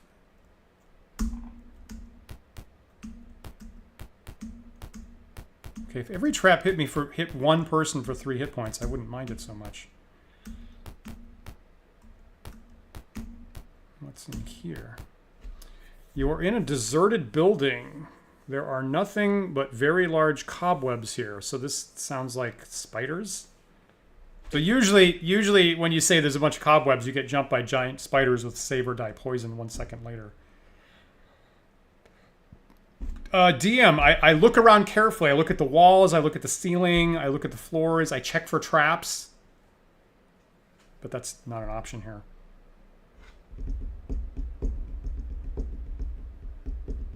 Think this is a good place to rest? I think I'm being sarcastic, Avina. Let me search around here. Really?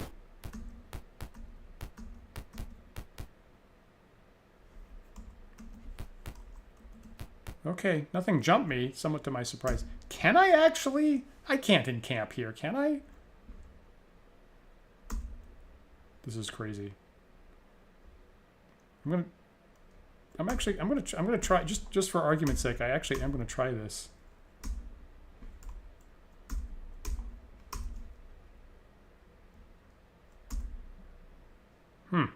That actually worked. Where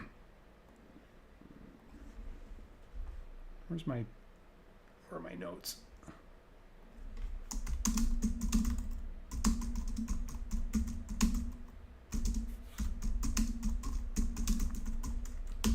Well, okay. Well, if it's gonna let me rest here, then you know what? I might as well get my spells back. So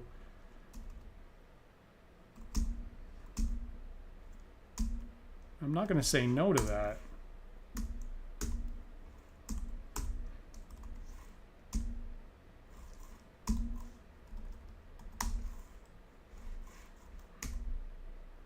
I guess magic missile, right? Was that it? That was it, right?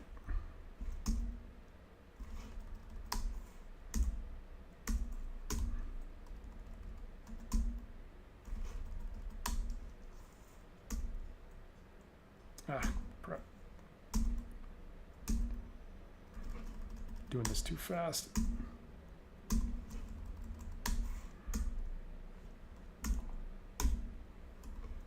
Okay, that's it, right? Okay.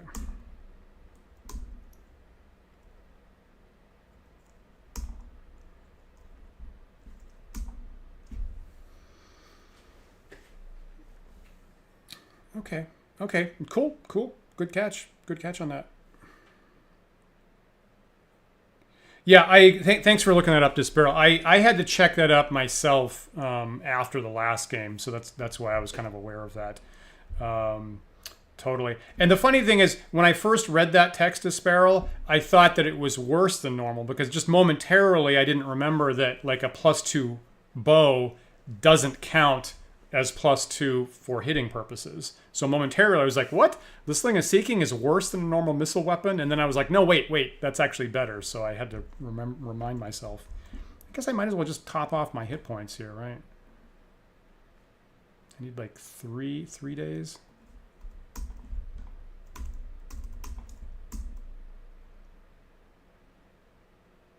Okay, well that's good.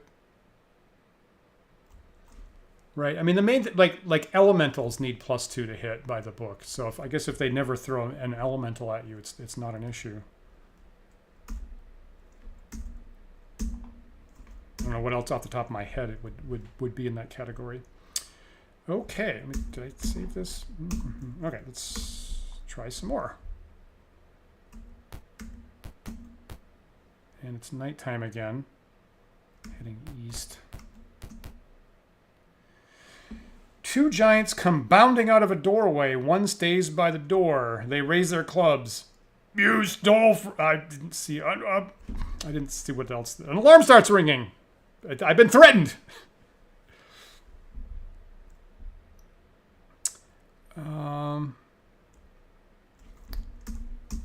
alarm starts ringing. So there's 2 giants, but probably more on the way. Is that the deal? Now it's interesting because actually, so 2 giants is in some ways more problematic than 8. So 8 is an easy, really easy call of like, yeah, you fireball that bunch. With 2, right? Probably shouldn't do that. It's probably not a good use of spells. So probably I should Stinking Cloud these guys and melee them. He said you stole from Lord Bane's temple. Okay.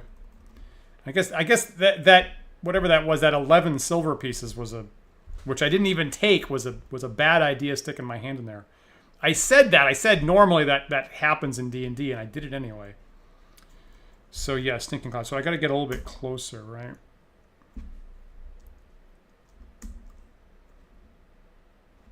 Need to be 3 away.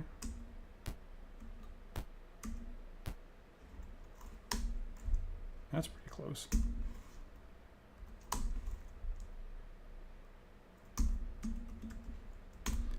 Haven't cast that in a while. Didn't Hill Giants play rugby with dwarves? You know, I will remind you, like, 2 episodes ago, our Book of War game, if you didn't see it, Gamadan showed up with a mostly dwarf army, and I did have giants, as usual, as my main artillery element. So we totally had a dwarf versus giant battle 2 episodes ago in Book of War. What should I... So you might want to check that out. Also, there were hobbits involved. I'm not even sure what's really good for Nirjarini to do here. I guess I'm going to start just throwing darts, I guess.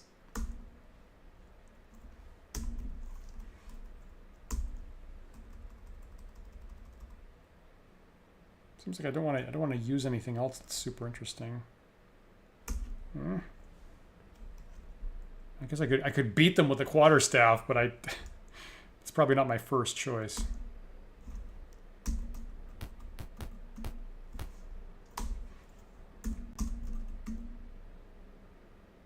Now I could delay and see if they lose their saves, and then it would be auto hit. I guess, you know what? I'll delay. That's fine.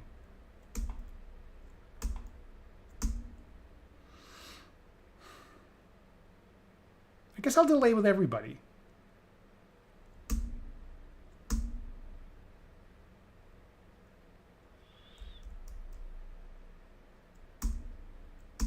Hopefully that's not a bad choice.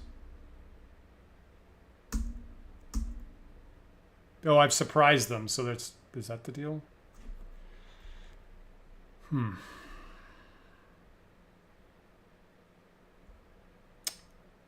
Okay, so 2-handed swords, that's the deal. That's a pretty good option against giants.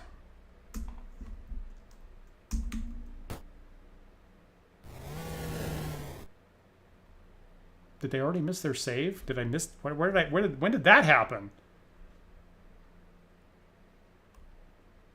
I never even saw the saves get made. Am I talking too much? Is that the deal? Oh, sorry. I did not see that that their saves had been missed. Crazy.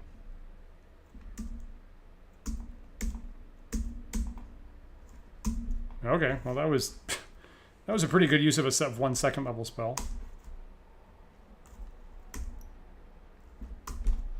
Boulders, no thank you. Gold, no thank you.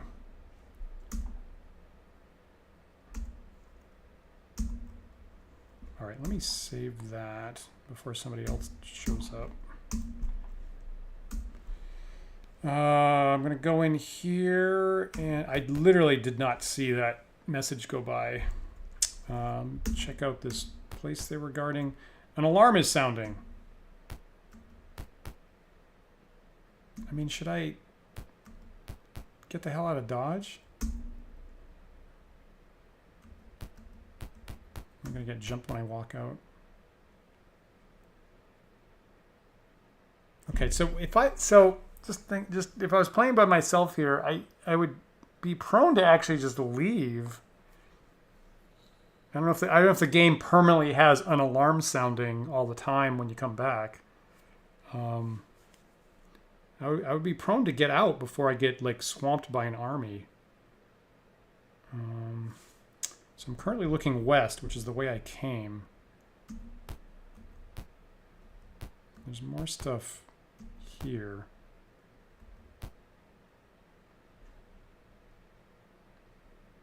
Let me just. Oh, is that the actual entryway? Yeah, I'm not going through there yet.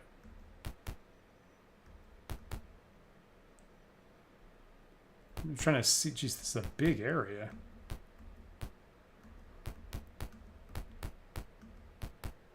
Okay, and that goes further north. So that I'm not doing. I'm gonna check out a couple more of these outbuildings before. Oh shit! You see giant snakes? What the hell is that?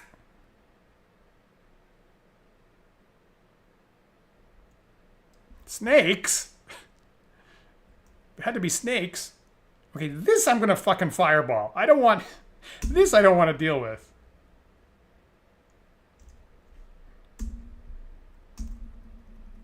Oh fuck!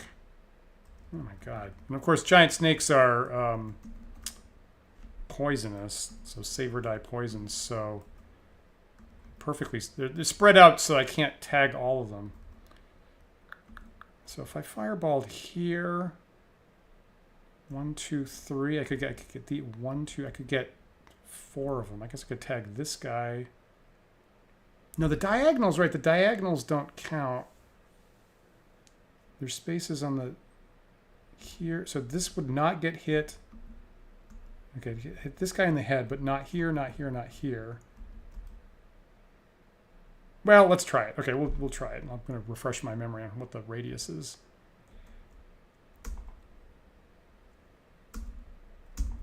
Have some fire. Okay,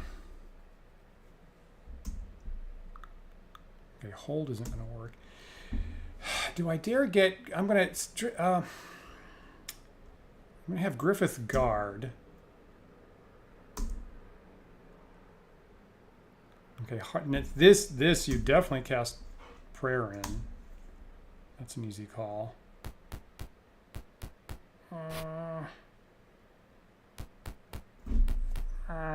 This could get bad real fast.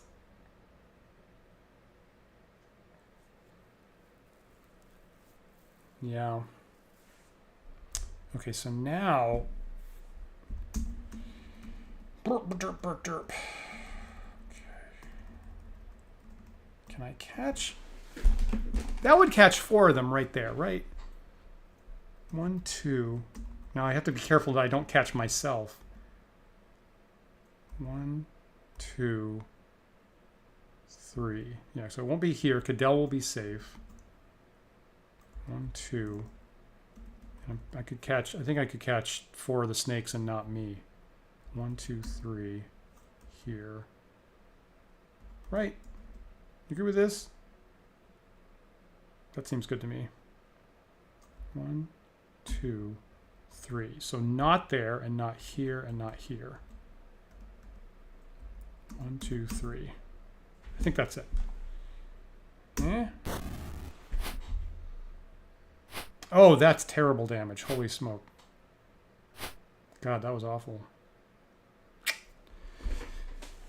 Now Rollins got the necklace of missiles, but I don't think I want to use it right now.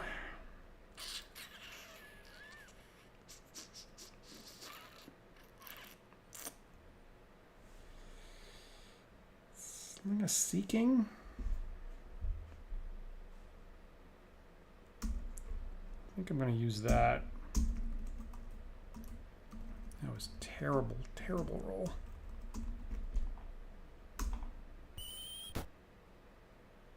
Man, that Sling of Seeking does good damage. Ah, shit. Did it... I guess did I make a save and it just doesn't say anything if it works? Is that the deal?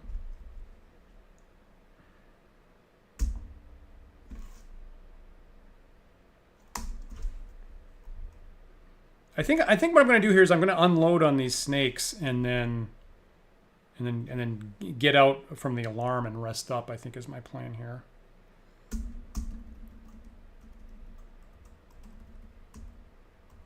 Okay, so these guys are going to get fireballed. You know, I guess if I tag this guy, then there's one less thing that could possibly hit Cadell. Let's do that. Nice. Yeah, okay. Yeah, I don't need too many 19 hit points, right?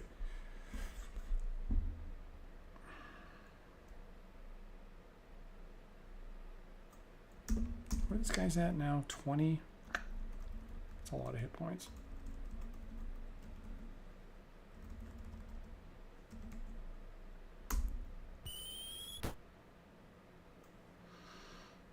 Okay.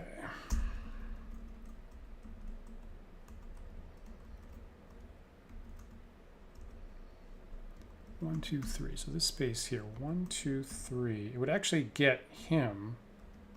Right, I don't hit here, I don't hit here, but I do hit here. So here, 1, 2, 3.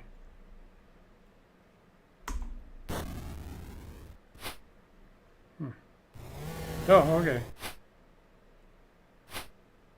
Wow, boy, that damage is not good. Oh. Man, that is a lot of damage being thrown around.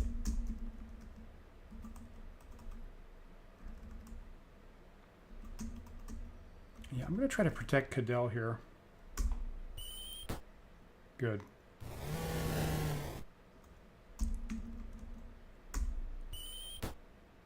Bad choice on my part.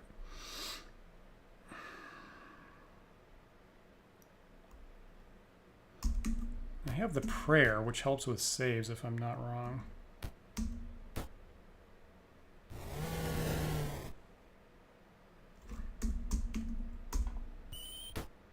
Ah, 1 hit point left.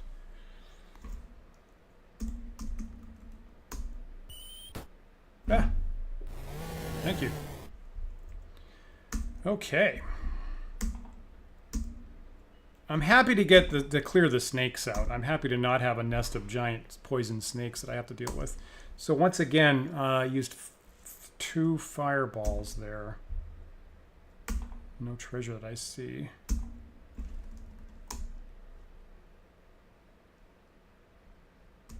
Yeah, seems like killing them is a strong option.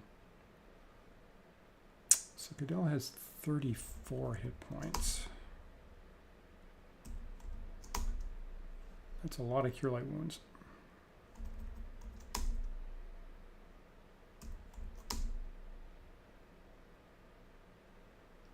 So I'm down by 7.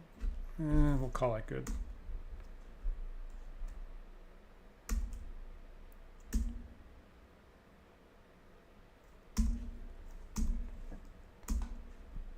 Okay, let me search this room.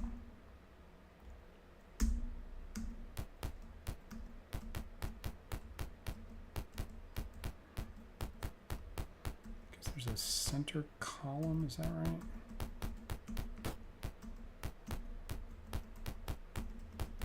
Just making sure I have the search on every space there. Okay, so that was the northernmost outbuilding.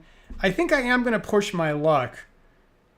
And maybe the prayer is continuing. I'm going to push my luck, and I'm going to check these other outbuildings, even though the alarm supposedly is going off.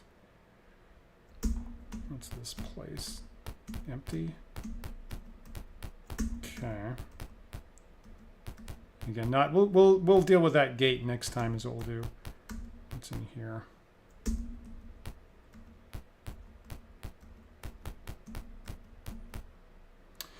You find some treasure. Do you take it? I'm going to say yes to that.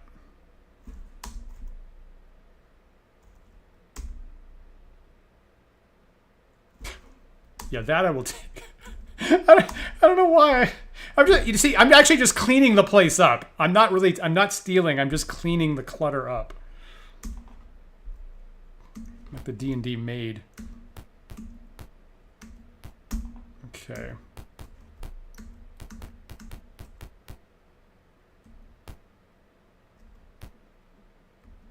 Have I been in? I can't remember where I've been in before. Now I'm not.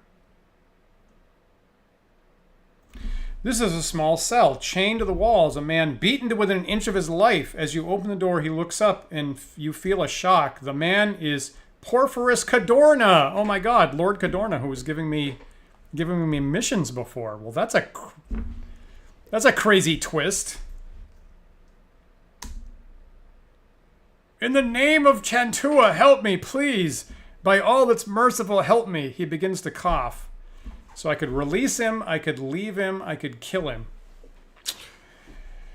Well, okay, so what would be reasonable here is, and sometimes in D&D they have a plant, right? They have a plant among the prisoners.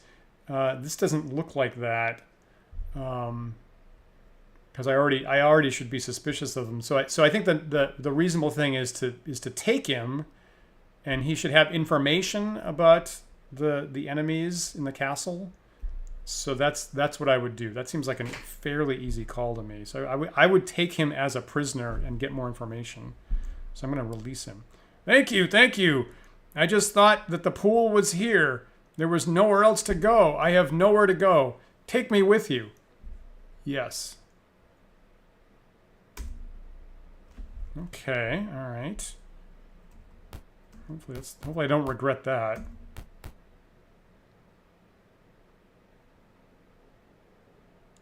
Before you is a well filled with water. I mean, that can't be it, can it?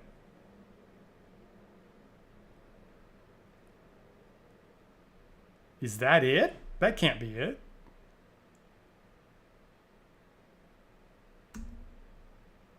The water looks cold and deep. Do you want to dive in? Oh God.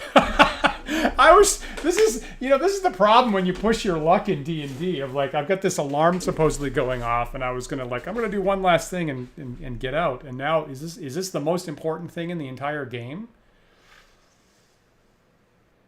Wow. I mean, it's such a bad idea, but I can't resist finding out, I guess. Well, this might be a terrible... I mean, I wouldn't dive in with everybody. I'd send Rollin in. Here's what I do. So I'm gonna say yes to this. This could be such a terrible idea. Is this a good idea? I'm gonna do it. Here we go. Yes. Yeah. Okay. So I'm gonna have Rollin do it. Is that smart? My dwarf. You know what? I'm gonna have Cadell do it, wearing braces of armor. Isn't wearing actual metal armor. Seems like that's maybe a good idea. Cadell, you do it. Yep.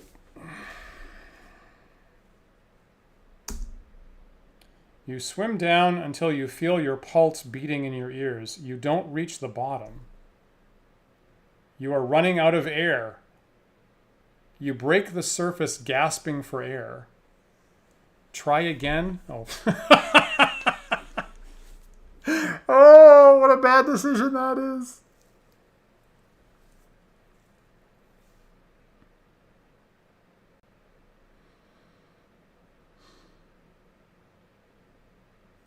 I'm willing to try it twice, but not 3 times. I'm willing to try it twice, but not 3 times. So I'm going to say yes, and if I need to do it again, I'm going to back out.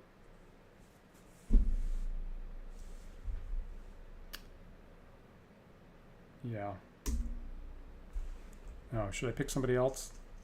Maybe I'll pick Maelwyn this time. Again, my two fighter magic users with bracers of armor, so no metal armor. I'm gonna try with Maelwyn. Oh, you reach the bottom and feel around. And you find a sword. Do you take it? Well, yeah. I mean, watery tarts throwing around magic swords in my book is a good form of government. So yes, I will. Yeah? You are running out of air. You break the surface just as you breathe in some water. Okay, do I take... Okay, I take... Okay, all right, you know what? These are good rulings.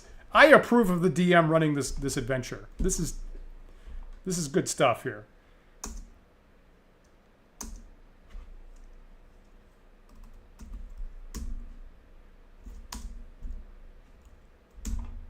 Huh. Okay. That's fascinating. Okay, let me just save this as a B game. Fascinating. Okay, well this is a good time to just get the hell out of here in my book. So I need to go west.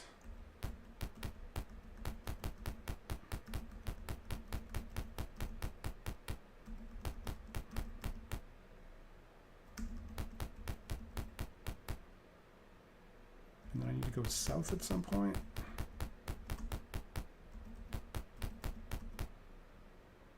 I think that was a good foray, as we say in first edition land.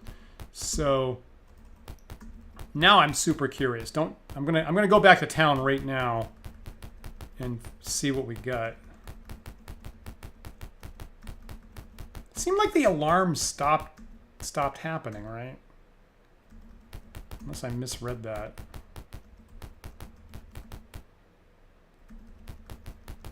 I'm glad to not have the giant snakes lurking around.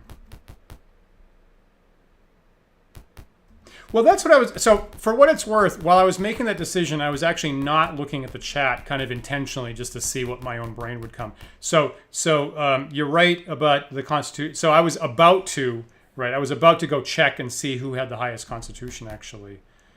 So I'm even more happy that the game works like that. That's exactly what it ought to do. That's great.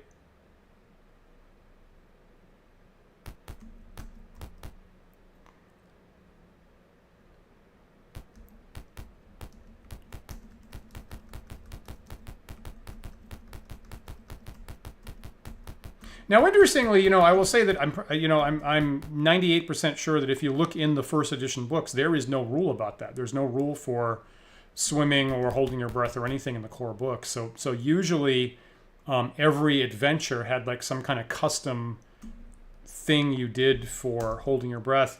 Back in April, I was running the last module to the Against the Slaver series, right, in the Dungeon of the Slave Lords, and there's a key place where the most likely way you're going to escape is underwater, and so they have a specific, very different rule where I think it's like you can swim 10 feet per Constitution point or something like that while holding your breath, if I recall correctly. So is it daytime? All right, what is this sword is the question.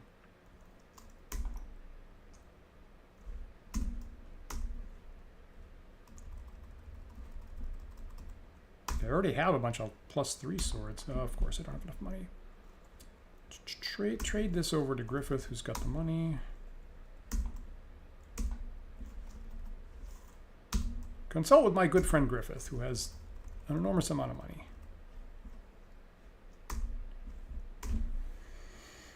Some sort of... looks like some sort of longsword +2 flame tongue. Yeah, some sort of that incredibly specific item.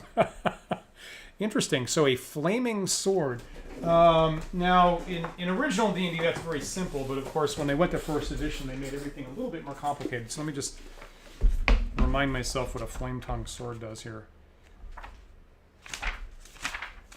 And probably you already know. Okay, so sword...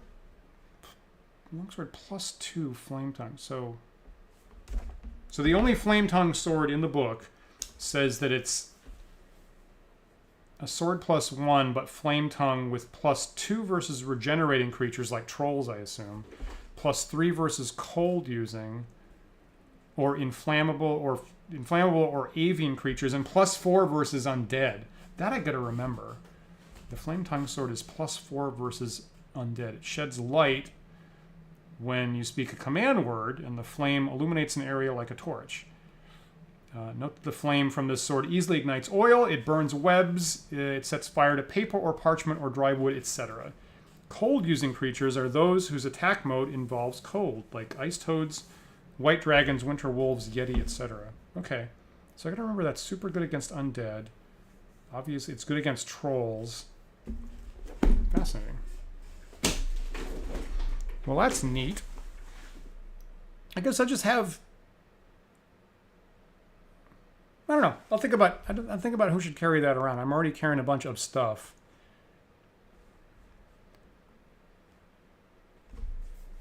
If I run into trolls or undead, I mean probably Griffith already has a +4 sword. I guess I'll figure that out afterwards. Any advice? Who should take the Flame Tongue sword?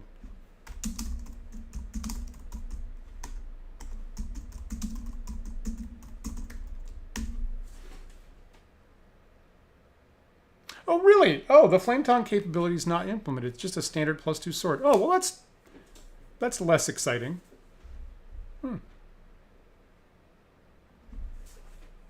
Well, that's too bad. Crazy. Okay, so that's a pretty good venture. So I guess I didn't get into the castle proper, but I know where the gate is, and I scouted out the out. So it looks like as expected, the castle's about 4 blocks in size. So it looks like I scouted the outbuildings for the southernmost 2 blocks, is what it looks like. So a bunch of giants. Note to self: the giants can throw boulders. Not that was too bad. So my armor's good enough. I managed to avoid most of the hits. I managed to clean out a nest of snakes. Got multiple longswords +3. Also note to self: don't stick your hand in the donation box to a temple in D&D. That's generally a bad thing. But generally successful. So no level loss. Nobody went down. Obviously not a TPK tonight, so I'm very happy with that particular episode. So hopefully I didn't do anything horribly mistaken in that episode there. So hopefully that was pretty good. So let me just get out of here and camp and save my A game. Oh, you know what? It probably won't make any difference. I'm going to go check in with the city clerk. Just see if she has anything to say. I think they fixed the Flame Tongue in the sequels. Yeah, that makes sense. Admittedly, if it was for me, if I didn't have time for the Flame Tongue ability, I just would have snipped it out of the game.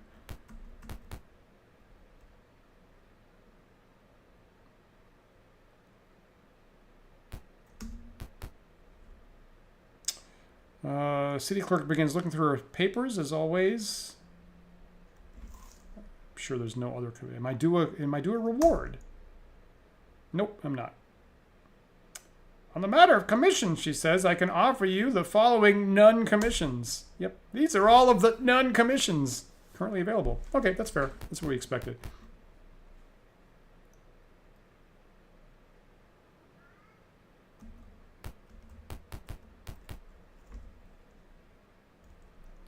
I really wish this little spot didn't have all these blurbs you gotta read. Can't save. Okay, great. Yeah, I really feel like you could have just you could have taken 2 minutes to rename that, but that's fine. So thank you guys for hanging out. I'm gonna get off here after our 2.5 hours or so. So thanks for hanging out, and you make this a lot more fun as I go through the last part of Pool of Radiance here, which is great. If you didn't get a chance to see our Book of War game last Thursday when I had our friend Christian over as a special guest to play for the first time in our current edition of the Book of War, that was a great episode. So I really hope you see that if you haven't done so already. Gamma Dan has been traveling for the last month or so he will be back next Thursday, and we'll have another Book of War session next Thursday at 8:30 p.m. Paul and I will be on the Sunday show, 1 p.m. this Sunday, so hope you'll check in for that. Again, if you're not a patron of the Wandering DMs channel, feel free to go to patreon.com/wanderingdms. We have like a $1 tier that gets you onto our Discord server, and we're always having more chats about Pool of Radiance and First Edition and alignment languages and classic magic items and a whole bunch of stuff like that. And frequently getting, suggestions for what we're going to talk about on our Sunday show. So join us for that kind of stuff, and I'll plan to be back here in 2 weeks for the next assault on Valhavo Castle, and see if things get any harder for me next time. And I'll look for you then. So I think, what is it, like 6 days from now? It's summer, so enjoy the last couple days of spring. before it's over, and I'll see you next time when it's summer for more Dan Plays Games from the Elder Times. Have a good weekend, everybody. See you next time.